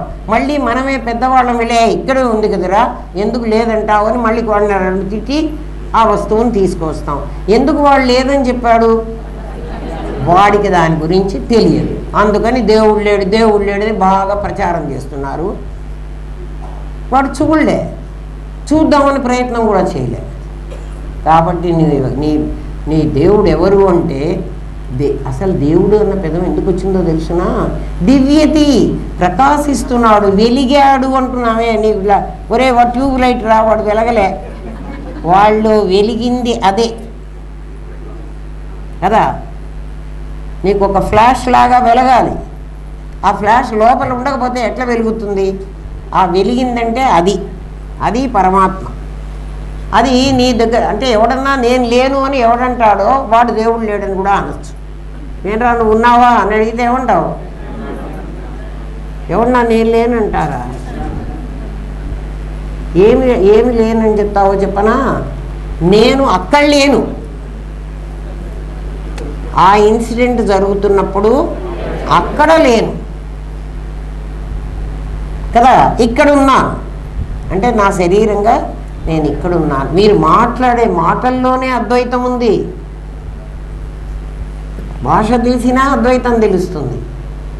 భాషకు అర్థం తెలిస్తే, భాష తెలిస్తే కాదు, భాషకు అర్థం తెలిస్తే, అర్థం లేకుండా మాట్లాడతారు. అసలు లోపల దాకా వెళ్ళదు. మీకు మాట్లాడడానికి మీరు మాట్లాడుకున్న మాటలే చూసుకోండి. లోపలికి వెళ్ళకుండానే వెంటనే రిప్లై చేస్తారు. నేను బాగా తిడుతూ ఉంటా అట్లాంటి వాళ్ళని. ఎందుకు వెంటనే మాట్లాడతావు, లోపలికి వస్తావు. నేనేం అడుగుతున్నానో నువ్వు లోపలికి అర్థం చేసుకో. అర్థం చేసుకున్నాక నీ బుద్ధి మాట్లాడుతుంది. అంత లేకుండా మాట్లాడేస్తారు. అది ఏమ్మా, నీ ఎగ్జిస్టెన్స్, నువ్వెక్కడున్నావో నీకు అప్పుడు తెలుస్తుంది. నువ్వు ఉన్నది తెలుసుకో. అది మనస్సుతో చేరి రుచిని ఎలా గ్రహిస్తుందో నీకు రుచి తెలుస్తోంది. రుచి ఎక్కడ తెలుస్తోంది? నాలుక చెప్తోందా? చూడండి అమ్మ, ఈ పచ్చడి కాస్త రుచి చూడవే అనగానే నాలుక మీద వేసుకుంటారు. మీకు ఉప్పో పులుపో ఏదో తెలుస్తుంది. వెంటనే అట్లా అనుకుని అమ్మ ఇది ఇందులో ఉప్పు తక్కువైంది, ఇందులో కారం తక్కువైంది. ఎక్కడ తెలుస్తోంది ఉప్పు కారం తక్కువైందని? నాలుక కాదు, మీ నాలుక టెస్ట్ చేసింది. మీకు తక్కువైంది అనుభవం వేరే చెప్తోంది. అది లోపల నుంచి వస్తోంది. సుఖం దుఃఖం కూడా అక్కడే అనుభవిస్తున్నారు. ఆలోచించండి కదా. సుఖం దుఃఖం కూడా మీకు అనుభవం ఎక్కడొస్తోంది? మీ లోపల ఆ స్ఫురణ దగ్గర ఆ సుఖాన్ని స్ఫురించుకుంటోంది. అది ఆ దుఃఖాన్ని స్ఫురిస్తోంది దానికి కదా. దుఃఖం ఆగంతుకం, వచ్చింది కొత్తగా ఎక్కడి నుంచో కదా. ఆ దుఃఖాన్ని అనుభవిస్తున్నది నువ్వు రాలే. చూడండి రా, కష్టాలు వచ్చినాయి, కష్టాలు పోయినాయి. సుఖాలు వచ్చినాయి, సుఖాలు పోయినాయి. అంటే సుఖాలు ఉన్నవే, కష్టాలు ఉన్నవే. మరి ఎవరున్నారు? నేనున్నాను. అనుభవించే నేను ఉన్నాను. నేను ఎట్లా ఉన్నాను అంటే రైల్వే స్టేషన్ లాగా ఉన్నా. నేను రైల్వే స్టేషన్ని. నా దగ్గరికి ఎక్స్ప్రెస్ వస్తుంది, గూడ్స్ వస్తుంది, ఏ ట్రైన్ అయినా వస్తుంది. ఒక నిమిషం ఆగుతుంది, అది వెళ్ళిపోతుంది. అట్లా నీకు కష్టాలు వచ్చినాయి, సుఖాలు వచ్చినాయి. నిజంగా ఆలోచించు, సుఖాలే నీకు ఎక్కువ వచ్చినాయి, కష్టాలు చాలా తక్కువ వచ్చినాయి.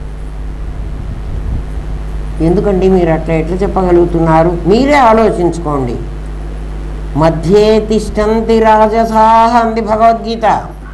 ఒరే నాయనా, నువ్వు మొత్తం పుణ్యం చేసి ఉన్నట్లయితే నువ్వు దేవలోకంలో దేవతలుగా పుట్టేవాడివి.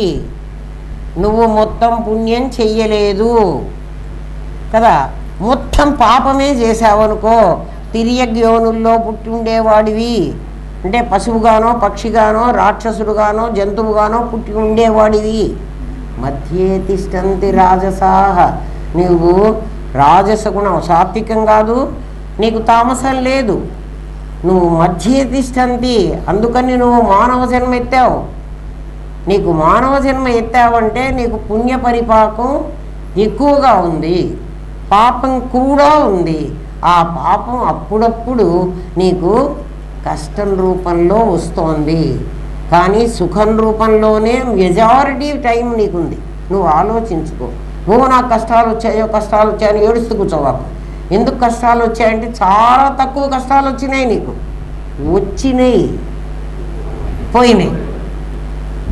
కానీ నువ్వేం చేస్తున్నావు అంటే నీ మనసు ఈ దేహమే నేను అనుకుంటోంది కాబట్టి ఆ కష్టాన్ని పదే పదే గుర్తు చేసుకుని, కష్టం ఎప్పుడో వచ్చింది, ఇప్పుడు రాలే, కానీ గుర్తు చేసుకుని పుట్టినప్పటి నుంచి నాకు కష్టాలేనండి, పుట్టినప్పటి నుంచి కష్టాలు ఉన్నాయా? కష్టాలు ఉంటే ఇప్పుడు చచ్చేదాన్ని, ఇప్పటిదాకా బతికేదాన్ని కాదు.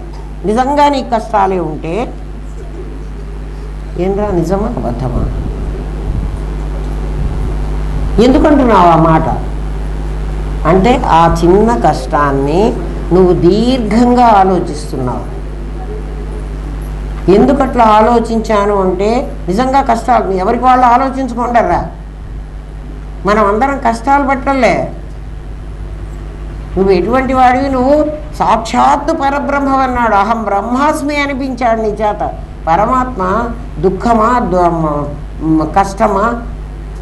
కష్టాలు సుఖాలు ఏమిటో చెప్పమంటారా మీకు? అసలు కష్టం రాలే మీకు, కానీ వచ్చిందండి. మాకందరికీ కష్టాలు వస్తే మీరేం రాలేదంటారు ఏంటి అంటే, కష్టం ఎందుకు వచ్చిందో చెప్పమంటావా? నీ ఎక్స్పెక్టేషన్. నువ్వు ఏవేవో ఊహించావు, నీ ఊహకి తగ్గట్టుగా నీకు రాకపోయేటప్పటికి నాకు కష్టం వచ్చింది. నువ్వు అనుకున్నది నీకు రాలే, అది నీకు లాస్. ఆలోచించు, అస్సలు లాస్ లేదు కదా. మానవుడు ఏమేమి ఎక్స్పెక్ట్ చేస్తున్నాడో అవి మీట్ కాలేకపోతే అంటే నువ్వు ఆశపడ్డావు, అది ఆ ఆశ లేకపోతే నిరాశ వచ్చింది, అది నీకు దుఃఖం. అంతకంటే అసలు కష్టం లేదు ప్రపంచంలో. నువ్వు అనుకున్నది రాలేదు, అంతే. ఆలోచించుకో. ఆలోచించుకోవడానికి కావలసిన అవకాశమే నిన్ను ఏకాగ్రతగా కూర్చుని ఆలోచించమంటున్నా. నిజంగా నా జీవితం ఏమిట్రా, నేనేం చేయటానికి వచ్చాను? మానవ శరీరం ధరించిందే కేవలం జ్ఞానం బహూనాం జన్మనాం అంతే జ్ఞానవాన్ మాం ప్రపద్యతే. ఎన్నో జన్మల తర్వాత జ్ఞానం కలిగి తెలుసుకోవడానికి అవకాశమైన మానవ శరీరం వచ్చి నన్ను తెలుసుకోవడానికి నీకు ఈ శరీరం ఇచ్చాను. భగవద్గీతలో పరమాత్మ చెప్పాడు. ఎందుకు ఇచ్చానురా నీకు అవకాశం అంటే, నన్ను తెలుసుకోవడానికి ఇచ్చాను. నువ్వేం చేస్తున్నావురా? ఇక్కడ ముగ్గురిని సృష్టించుకుని నీ జీవితం అంతా వాళ్ళతో గడిపేస్తున్నావు. ఆలోచించరా? నువ్వు ఆలోచించు. అయితే నన్ను పెళ్ళి చేసుకోవద్దంటారా? పెళ్లి చేసుకో. ఎందుకంటే ప్రజాపత్యర్థం, సృష్టి జరగాలి కదా. పరమాత్మ అనేకోహమస్మి అన్నప్పుడు సృష్టి జరగకుండా నిన్ను అట్లాగే ఉండమని నేను చెప్తానా? చెప్పను. నీ 24 గంటల్లో 8 గంటలు నీ కోసం ఉపయోగించుకోరా. ఎందుకంటే మీరెవ్వరు కూడా మీ ఇళ్లలో వాళ్ళు నన్ను తిట్టకూడదు. ఇట్లా చెప్పాను ఉంటే ఇంట్లో వాళ్ళు ఎందుకు రేపటి నుంచి పోవాక అనవసరంగా ఆమె ఇట్లా చెప్తుంటుంది, రేపటి నుంచి పాట వద్దులే, ఊరికే అమ్మ అమ్మ అని పోతావు, అంతే కదరా. అమ్మ బాగుపడమని చెప్తుందిరా, పాడైపోమని చెప్పదు. వినండి, స్ఫురణే గనక నీ దగ్గర లేకపోతే నీ మనస్సు మాట్లాడదు. మనస్సు కూడా నీ స్ఫురణ కావాలి కదా. నీకు ఉన్నానని కూడా నీకు తెలియదు, అది నీ అపియరెన్స్. నువ్వు ఉన్నావు, నీ స్ఫురణ నీకున్నది, నీ తెలివి ఉంది. ఆత్మకి లక్షణం ఏం చెప్పాను? నువ్వు ఉన్నావని నీకు తెలుసు, నీ ఎదురుగా ఇంకొకటి ఉన్నదని కూడా నీకు తెలుసు. నా ఎదురుగా ఏమున్నదండి? నా మనస్సు ఉందని నాకు తెలుసు, నా మనస్సు మాట్లాడే మాట నాకు తెలుసు కదా. నీ ఉనికి, నీ స్ఫురణ, ఆ రెండింటిని సచ్చిత్తులు అనుకో. ఇప్పుడు నీకు సచ్చిత్తులు ఇంట్రడ్యూస్ అవుతోంది. ఇప్పటి వరకు నీకు అస్థిభాతినే, సచ్చిత్తుల్ని మేము చెప్పలే. నువ్వు ఉండడం, నువ్వు ఉన్నట్టుగా నీకు తెలియడం కదా. నువ్వు సత్తువి, ఉన్నట్టుగా తెలిసేటువంటి చిత్తు నీ దగ్గర ఉంది. చితి చేత్యం అంటారు వాటిని రెండింటిని. ఒకటిని చితి అంటారు, చితి అంటే నీ జ్ఞానం, చేత్యం అంటే నీ ఎదురుగా ఉన్న కనపడేటువంటి వస్తువు. కనపడే వస్తువు అంటే జగత్తు కదండి, కాదు కాదు. నాకు కనపడే వస్తువు నా శరీరమే, నా మనస్సే, నా బుద్ధే. నాకు అవి కనపడుతున్నాయా కనపడటం లేదా? నీ మనస్సు నువ్వు చూడగలవు, కానీ నువ్వు మనస్సే నేనంటావు. అది తిప్పలు నీతో కదా. ఇది జ్ఞానమా జ్ఞేయమా? జ్ఞేయం అంటే నీ స్ఫురణకు గోచరించాలి, జ్ఞానమైతే అది తానేనని అనిపించాలి. నువ్వే ఆలోచించుకో. ఎప్పుడైతే అది నీవేనని అనిపించిందో అది సమాధి, అది నేనే అని నీకు ఎప్పుడు అనిపించిందో అదే అహం బ్రహ్మాస్మి. ఇప్పుడు నీకు ఇంతకుముందు వచ్చిన సమాధికి ఇప్పుడున్న సమాధికి తేడా ఉందా లేదా? ఇది నీకై నీవు సంపాదించుకున్నది కాబట్టి ఇది పోదు, అది ఎవడో ఇచ్చింది కాబట్టి. ఎట్టా తేడా అంటే పుల్లారెడ్డి స్వీట్ స్టాల్కి వెళితే వాడు ఇంత ముక్కిచ్చాడు, నాకు టేస్ట్ చేయమన్నాడు, ఇట్లాంటిది నా దగ్గర ఉంది అని. డబ్బులు ఉంటే అది కొనుక్కొచ్చుకుంటావు, లేదు లేదు నాకు కొంచెం తింటే తృప్తిగా లేదు. అదే ఇంట్లో నువ్వు చేసుకున్నావు అనుకో, నువ్వు ఎంతైనా తినచ్చు, ఎప్పుడైనా చేసుకోవచ్చు. అది నేనేననే స్ఫురణ నీకు కలిగితే దాన్ని ఏమంటావు? దేహాభిమానే గళితే.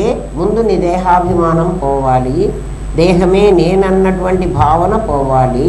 విజ్ఞాతే పరమాత్మని, నా లోపల ఎవడో ఒకడు ఉన్నాడురా స్ఫురణ అనే పేరుతో అని నీవు గ్రహించగలిగితే, ఎత్ర ఎత్ర మనోయాతి, నీ మనసు ఎక్కడికన్నా పోని, తత్ర తత్ర సమాధయ. అది ఎట్లొస్తుందండి నాకు అక్కడక్కడ సమాధి ఎట్లొస్తుందంటే, ఇందాక నువ్వు షాపుకి వెళ్ళినప్పుడు నీ భార్యో నీ కూతురో గుర్తుకొచ్చారు, అప్పుడు నీ భార్య అని గుర్తుకొచ్చింది, ఇప్పుడు ఎవరు గుర్తుకొస్తారు?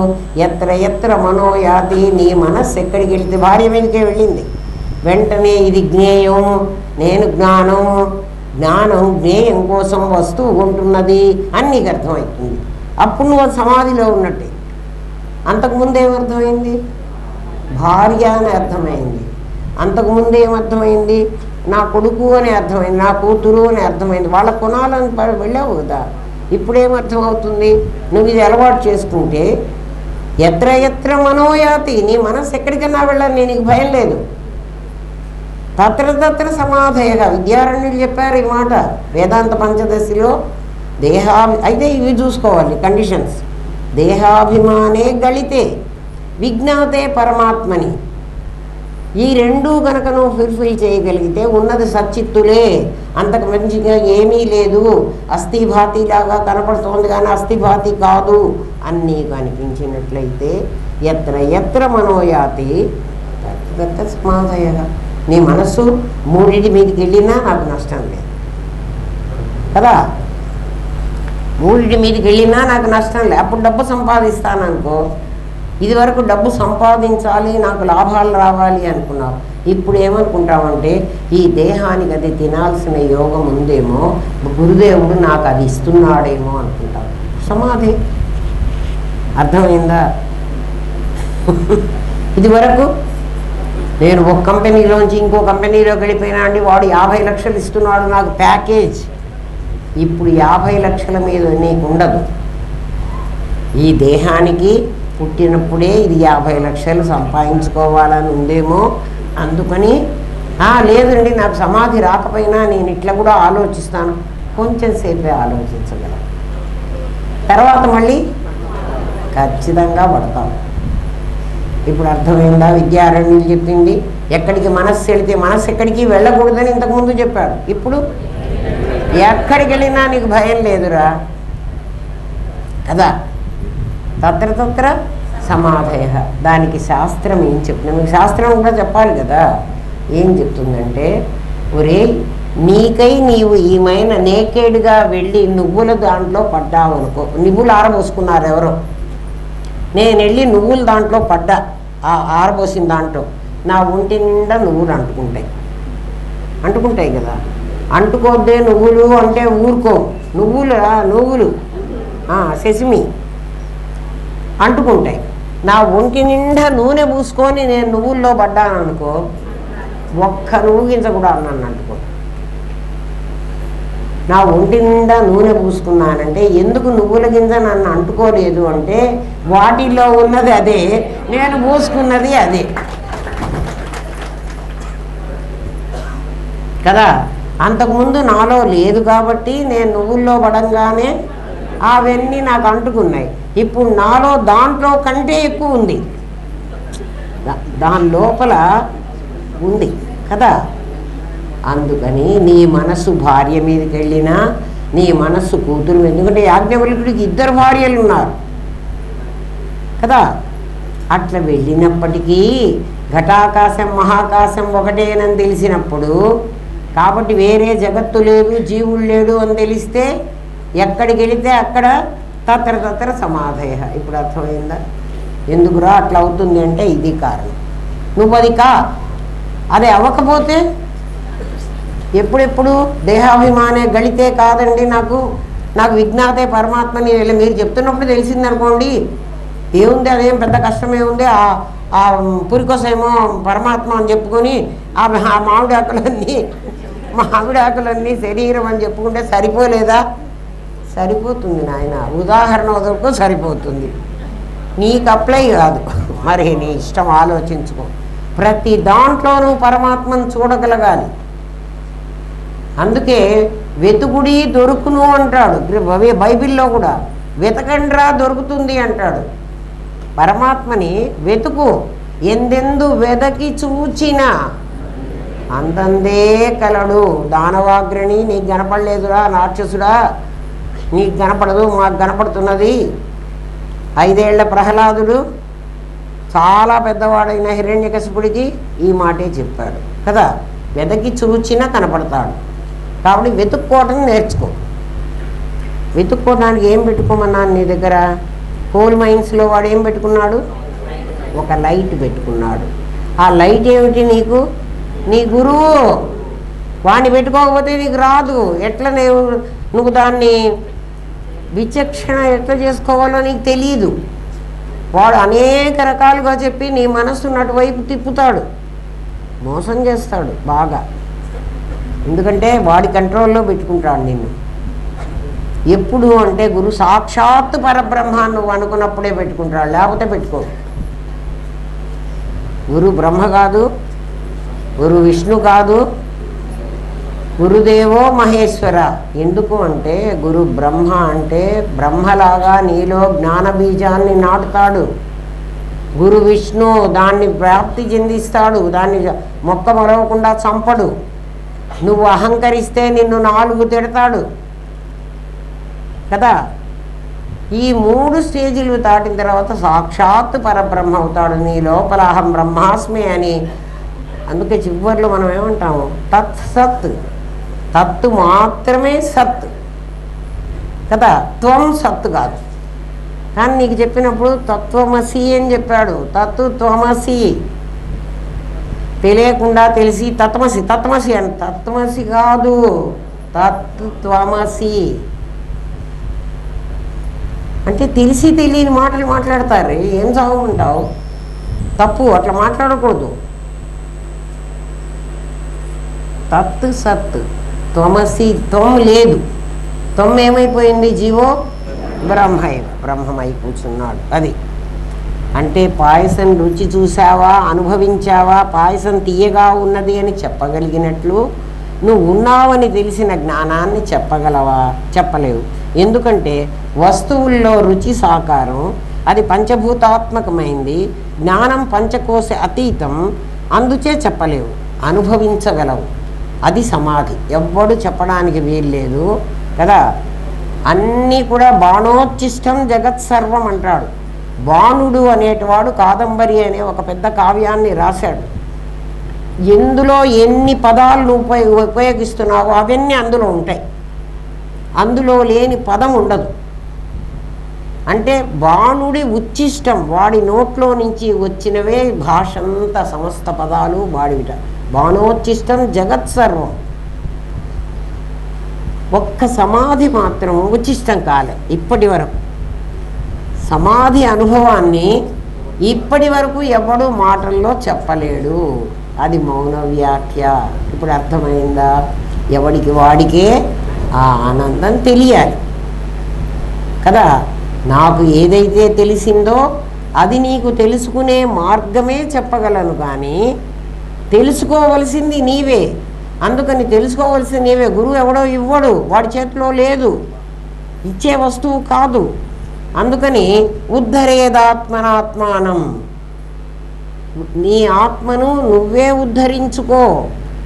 మరి నీ దగ్గర ఏముంది అంటే, నీ దగ్గర జీవుడు అనే ఒకడిని పెట్టే, వాడి ద్వారా వాడే నీకు శత్రువు, వాడే నీకు మిత్రుడు. ఎప్పుడు వాడు నీకు శత్రువు అవుతాడు? నువ్వు ఈ మూడింటిని గురించి ఆలోచిస్తే వాడు నీకు శత్రువు.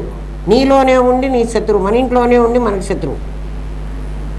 నిన్ను గురించి నువ్వు ఆలోచిస్తే వాడు నీకు మిత్రుడు. నిన్ను గురించి ఆలోచన రానిస్తే వాడు నీకు మిత్రుడు. వాణ్ణి గురించి ఆలోచన రానిస్తే వాణ్ణి అంటే ఈ ప్రపంచంలో నిజంగా ఆ ముగ్గురేరా మనకు శత్రువులు. అందులో మొట్టమొదటి శత్రువు ధనం. ఆ ధనం నుంచే ఈ భార్య, ఈ పిల్లలు మొత్తం మంది. ఆ డబ్బులు లేవనుకోండి, ఏ భార్య పిల్లలు ఎవరిని ప్రేమించరు. డబ్బులుంటే అందరు ప్రేమిస్తారు. జాగ్రత్తగా వినండి. నీవు ఆత్మవని, శరీరంతో పాటు దృశ్యమానమైనదంతా అనాత్మ అని తెలుసుకున్నావు, కానీ ఎప్పుడూ ఆ స్థితిలో ఉండలేవు. తందాన తానా తానా అని బుర్ర కథలాగా ఎప్పుడూ పాడలేవు కదా. కథను మధ్యలో చెప్పాలి. నీవు ఆత్మవని తెలిసినా నిరంతరం ఆత్మలో ఉండలేవు. అందుచే కళ్ళు తెరిచి ప్రపంచంలో ఆత్మదర్శనం చెయ్యి. ఎత్ర ఎత్ర మనోయాతి అని చెప్పాను కదా. నువ్వు అది తెలుసుకునేదాకా అందులో ఉండు. తర్వాత నువ్వు ఎప్పుడు పడిపోతున్నానని నీకు అనిపిస్తున్నదో మళ్ళీ నువ్వు అందులో కూర్చో కదా. లేకపోతే అమ్మవారి శక్తి అజ్ఞాన ఆవరణ విక్షేపాలు నీ మీద పనిచేస్తాయి. మామేవ ఏ ప్రపద్యంతే మాయామేతాంతరంతితే. ఒరే ఒరే, ఆ అమ్మవారు సత్వరజస్తమో గుణం అనేటువంటి 3 పేర్లతో ఆవిడ ఏమైపోయిందంటే అవ్యక్తంగా ఉన్న శక్తి వ్యక్తమై అజ్ఞాన ఆవరణ విక్షేప అనే 3 నీ మీద పరిచేసింది. ఏ రోజుకు ఆ రోజు ఆమె తన ఒడిలోకి తీసుకుంటున్నది నిన్ను. ఎక్కడ? నిద్రలో.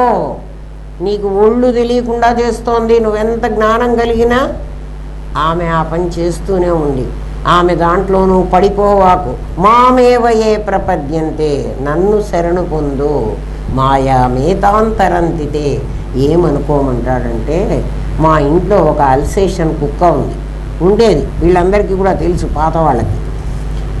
ఆ కుక్క ఏం చేసే, అల్సేషన్ కుక్క ఎవరైనా వచ్చారంటే వాళ్ళ మీద ఎగబడుతుంది. ఒక్క వేదాంతం వాళ్ళ దగ్గరికి మాత్రం వాళ్ళు వస్తుంటే లోపలికి ఏం పలకదు, మట్టసంగా పడుకోని ఉంటుంది. అల్సేషన్ కుక్క ఏం కొత్త మనిషి వచ్చినా ఎగబడుతుంది. కానీ మా ఇంటికి వచ్చే వాళ్ళు ఎవ్వరి మీద కూడా మా కుక్క ఎగబడదు. కానీ కొత్తవాడు ఎవడైనా వచ్చాడంటే అందరూ మా వాళ్ళు చూశారు. పాత వాళ్ళు ఎవరైనా ఉంటే వాళ్ళకి తెలిసి ఉంటుంది. మా ఇంట్లో ఉండేది ఒక కుక్క, దానిలాంటిది. అది సార్కు క్లయింట్లు వచ్చేవాళ్ళు, వాళ్ళందరినీ ఎగబడుతుంది. వాళ్ళు మనుషులే కదా. కానీ క్లాసు వినడానికి మా ఇంటికి వచ్చేవాళ్ళు చక్కగా మేడ మీదకి ఎక్కిపోతూ ఉంటారు వీళ్ళు. అది మాత్రం కాదు, వాకిట్లోనే పడుకొని ఉంటుంది. ఏం చెయ్యి, అసలు అరవను కూడా అరవదు. దానికి ఎట్లా తెలుసు ఈ మనుషులు వీళ్ళు అని? ఇది కుక్క లాంటిది. ఈ అమ్మవారు ఈ శక్తి ఉందే, పెంపుడు కుక్క లాంటిది. ఎందుకంటే ఆమె కదా ఈ ప్రపంచాన్నంతా తయారు చేసింది. ఏకహ అనేకో అహమస్మి అని సంకల్పం మాత్రమే చేశాడు ఆయన. ఆ బ్రహ్మకీట జనని ఆవిడే. ఆవిడేం చేస్తుందంటే మనందరినీ తన వశంలో పెట్టుకుంటుంది. ఎట్లా పెట్టుకుంటుందంటే, బాల్యావస్థలో పిల్లవాడు 12 ఏళ్ల లోపల ఉన్నప్పుడు వాడికి సర్వస్వం అమ్మే. అమ్మ ఏం చెప్తే అదే రైట్. వాడికి నాన్న శత్రువు. ఎందుకంటే ఈమెనే చెప్పి ఉంటుంది, ఒరే ఏమన్నా చేస్తే నాన్న చెప్తా చూడు కదా. ఎప్పటి వరకు వాడు వింటాడో చెప్పమంటారా? 12 ఏళ్ళు అంతవరకు అమ్మ మాట వింటాడు. తర్వాత అమ్మ నీకు తెలియదులేవే కూర్చో, నాన్న చెప్తాడు లేవే అంటాడా? ఇది అమ్మవారి పని. అమ్మవారు ఏం చేస్తూ ఉంటుందంటే, మనం అన్యాయంగా మూర్ఘంగా ఉన్నంతకాలం ఆమె తన చేతిలో పెట్టుకుని అజ్ఞాన ఆవరణ విక్షేపం అనే 3 మన ఎత్తినేసేస్తుంది. మామూలు మనుషులందరూ వాళ్ళే. ఆనందధామానికి వచ్చిన వాళ్ళంతా మెచ్యూర్డ్. వీళ్ళు పెద్దవాళ్ళు అయిపోయినారు, 12 ఏళ్ళు దాటినాయి వీళ్ళకి. వీళ్ళందరూ ఏమిటంటే వీళ్ళు నాన్న కావాలి అని వచ్చారు. ఇంకా అమ్మ ఏం చేయలేదు. అజ్ఞాన ఆవరణ విక్షేపాలు వీళ్ళ మీద పనిచేయవు. ఎవరు పనిచేస్తారు? ఇక్కడికి వచ్చి అందరికీ కాదులేండి. మామేవ ఏ ప్రపద్యంతే. ఎవడైతే నన్ను మాత్రమే, భగవద్గీత చెప్పిందమ్మా, నేను చెప్పట్లేదు. అమ్మ మాట వినొద్దు, నాన్న మాట వినమని నేను చెప్పలే, భగవద్గీత చెప్పింది. ఆమె మాట విన్నారంటే కదా రజో రాగాత్మకం విద్ధి. నీకు రజస్సు, సత్వము, తమస్సు అనే 3 గుణాల్లో పడేస్తుంది. ప్రతిరోజు తన దగ్గరికి తీసుకుని నిన్ను మాయ చేస్తోంది, నిన్ను మోసం చేస్తోంది. ఏం మోసం చేసింది? నీకేం తెలియకుండా చేస్తోంది, అన్నీ మర్చిపోయేటట్టు చేస్తోంది. నేను స్మృతి లబ్ధ్వా, నీకు మళ్ళీ జ్ఞానాన్ని నేను ఇస్తున్నాను రా. అసలు భగవద్గీత ఒక్కటే చాలమ్మా, మొత్తం తెలుస్తుంది నీకు. అయితే నీకు అర్థం కావాలి. నీకు జ్ఞానాన్ని తిరిగి ఇస్తున్న వాడిని నేను. నిన్నెవ్వరు కూడా నిద్ర లేపలే, నువ్వే నిద్ర లేచావు. లేచి ఏం చేస్తున్నావు? వెంటనే జ్ఞాపకం వచ్చింది నీకు. ఏదో నిన్న జరిగినవన్నీ ఇవాళ జ్ఞాపకం వచ్చినాయి. ఇందా నుంచి నువ్వు అమ్మ ఒళ్ళో ఉన్నావు, అందుకని ఆమె నిన్ను నిద్రపుచ్చింది. ఏమి నిద్రపుచ్చింది? అజ్ఞానం ఆవరణ, నల్లగా ఒకదాన్ని తమస్సును ఆవరింపజేసింది. అందులో ఒక విక్షేపం సృష్టించింది, నీకు కల వచ్చింది. ఈ 3 అయిపోయి నీకు మెళుకు వచ్చిందే. అప్పుడు నాన్న నీకు స్మృతి, జ్ఞానాన్ని నేనిచ్చాను రా, జ్ఞాపకాన్ని. నిన్నటివన్నీ మళ్ళీ జ్ఞాపకం వస్తాయి. నిద్రలో అమ్మ నాన్న ఆడుకుంటున్నారు మనతో, మనమేమో చేతిలో పడి చస్తున్నాం.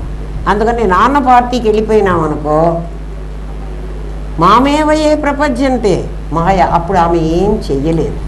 అయితే అప్పుడు నిద్ర రాదా అంటే నిద్ర వస్తుంది. నిద్ర వచ్చినా ఇదివరకట్లాగా నువ్వు అట్లా గాఢ నిద్రపోవు. నిద్రలో కూడా మెళుకువగా ఉంటావు. చూడు, ఆలోచించు.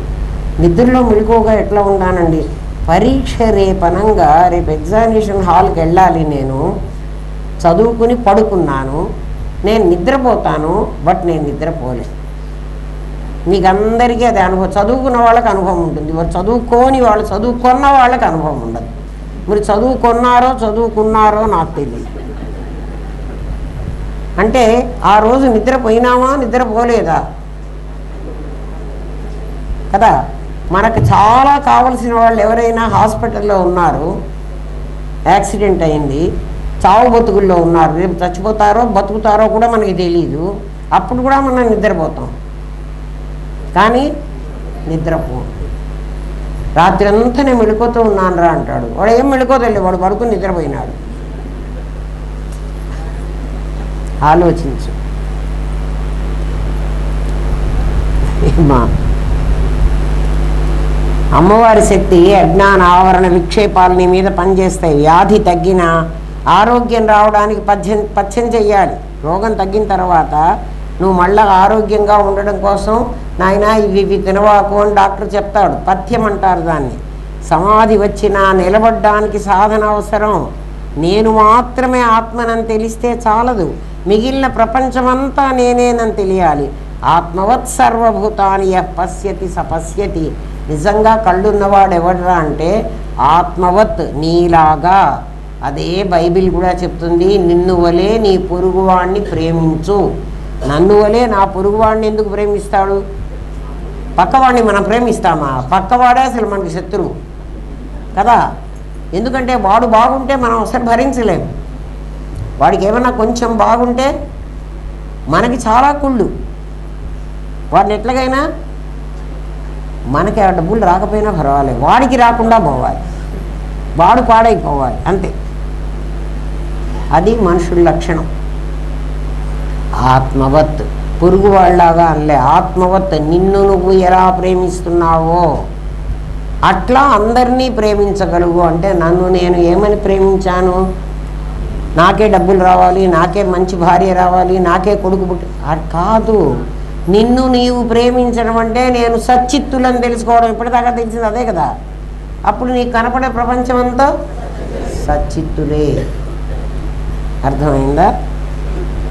అందుచే అనాత్మనంతా ఆత్మలో కలపడానికి ప్రయత్నించాలి. ఇది ప్రవిలాపనం అనే ఇంకో సాధన, అది చెప్పను మీకు ఇప్పుడే. ఇది చెయ్యకపోతే ఆత్మ సర్వవ్యాపకత్వానికి నిలబడదు. ఆత్మ నా వరకే నాకు తెలుసు అని అంటుంది, కానీ సచ్చిత్తులను తెలుసుకున్నా కూడా నా వరకే సచ్చిత్తులను తెలుస్తుంది, కానీ నేను అంతా పరమాత్మ అని నాకు తెలియదు. కాబట్టి అక్కడ కూడా నువ్వు అంతా పరమాత్మ అని ప్రవిలాపనం కాకపోతే మళ్ళీ జన్మకి వెళ్ళాలి. మరి మాకు అప్పుడే జన్మ లేదని మీరు చెప్పారు కదండి. అప్పుడు అంతే చెబుతాను రా, 10th క్లాస్ పాస్ అవ్వరా చాలు అని చెప్తాం. కదా. తర్వాత ఇంటర్మీడియట్ చదవాలరా, వచ్చినట్టు చదవకపోతే కాలేజీకి రానియర్రా అని చెప్తాం. ఇంటర్మీడియట్లో మంచి హైయెస్ట్ మార్క్స్ వచ్చాక ఒరే ఇంజనీరింగ్ కాలేజీలో చేరాలరా, ఐఐటీకో పిలానికో వెళ్ళాలరా, నీకు తప్పదురా. ఏంది నన్ను 10th క్లాస్ చాలన్నావు కదా, అప్పుడు అంతే చెబుతా. అర్థమైందా? ఆప్నోతి, అత్తి, అతతి అనే 3 అవస్థలు దాని తర్వాత వస్తాయి. అవి మీకు చెప్పలే. నీవు బుద్ధ అని తెలిసింది. శుద్ధం ముక్తం కావాలంటే ప్రవిలాపనం తెలియాలి. నా గొలుసు బంగారం అంటే చాలదు. తత్ త్వమసి, నీవు ఆ బంగారమే అంటే చాలదు. నా గొలుసు కాకుండా ఇంకా చాలా బంగారం ఉంది. ఆ గొలుసే కాదు, అన్ని నగలు బంగారమేనని నీకు తెలియటమే కాక, ఈ నగలే కాదు కోలార్ గనిలో ఇంకా బంగారం ఉంది అని కూడా తెలియాలి. ప్రవిలాపనం అది అది అది మళ్ళీ చెప్తాను, ఇప్పుడు చెప్పను. అది వచ్చినప్పుడు చెప్పాలి. ఇప్పుడే చెప్తే మళ్ళీ మీరు అవన్నీ నాకు ఇదిగో వచ్చేసినాయి, అవన్నీ నా దగ్గరికే వచ్చేసినాయి అంటారు. అవన్నీ మీ దగ్గరికి రావు. మీరు ప్రయత్నం చేసుకోండి. ఇప్పుడు చెప్పడమే ఇదంతా కూడా చెప్పకూడదు. మీరు సాధన ఏం చేయటం లేదు. సాధన అంతా రాసి పెట్టాను. రాసింది కూడా మీరు చదవలేదు, మీకు అర్థం కాలేదు. ఈ పుస్తకం కొనుక్కుని మీరు దగ్గర సంవత్సరం అవుతోంది, కానీ మీరు చదవలే. చదివినా మీకు అర్థం కాలే. అందుకని మళ్ళీ నేనే చచ్చినట్టు చెప్పాల్సి వస్తుంది. లేకపోతే నేనే పుస్తకం రాసుకుని నేనే ఎందుకు చెప్పుకోవడం? త్వం తదసి, అప్పుడు సాధన సిద్ధిస్తున్నది అని అర్థం. ధ్యానం, సమాధి అన్నవన్నీ చిన్న పదాలు అయిపోతాయి. నాకు సమాధి వచ్చింది అని ఒకప్పుడు సమాధి వచ్చింది అంటే చాలా గ్రేట్. సమాధి వచ్చిందని మీరంతా పండగలు కూడా చేసేసుకున్నారు. సమాధి వచ్చిన రోజు అని మళ్ళీ కూడా దాన్ని కూడా పుట్టినరోజులాగా చేసుకుంటున్నారు. కాదు, సమాధి వచ్చింది అన్నది చిన్న పదాలు అయిపోతాయిట. ఇప్పుడు సర్వం కల్విదం బ్రహ్మ అయిపోయినప్పుడు. ఓం తత్సత్. స్వస్తి ప్రజాభ్య పరిపాలయంతాన్యాయేన మార్గేణ మహిన్మహీష. ఓం బ్రాహ్మణేభ్యో శుభమస్తు. నిత్యం లోకా సమస్తా సుఖినో భవంతు. ఓం పూర్ణమదః పూర్ణమిదం పూర్ణాత్ పూర్ణముదచ్యతే.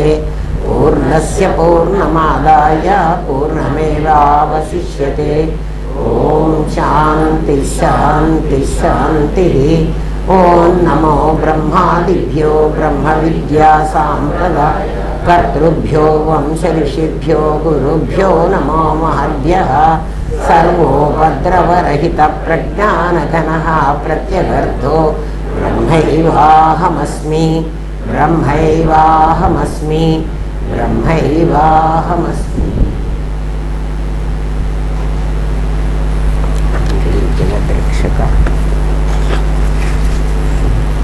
సాధన రెండు క్లాసుల్లో అయిపోయింది. సిద్ధాంతం చాలా పెద్దది కదా.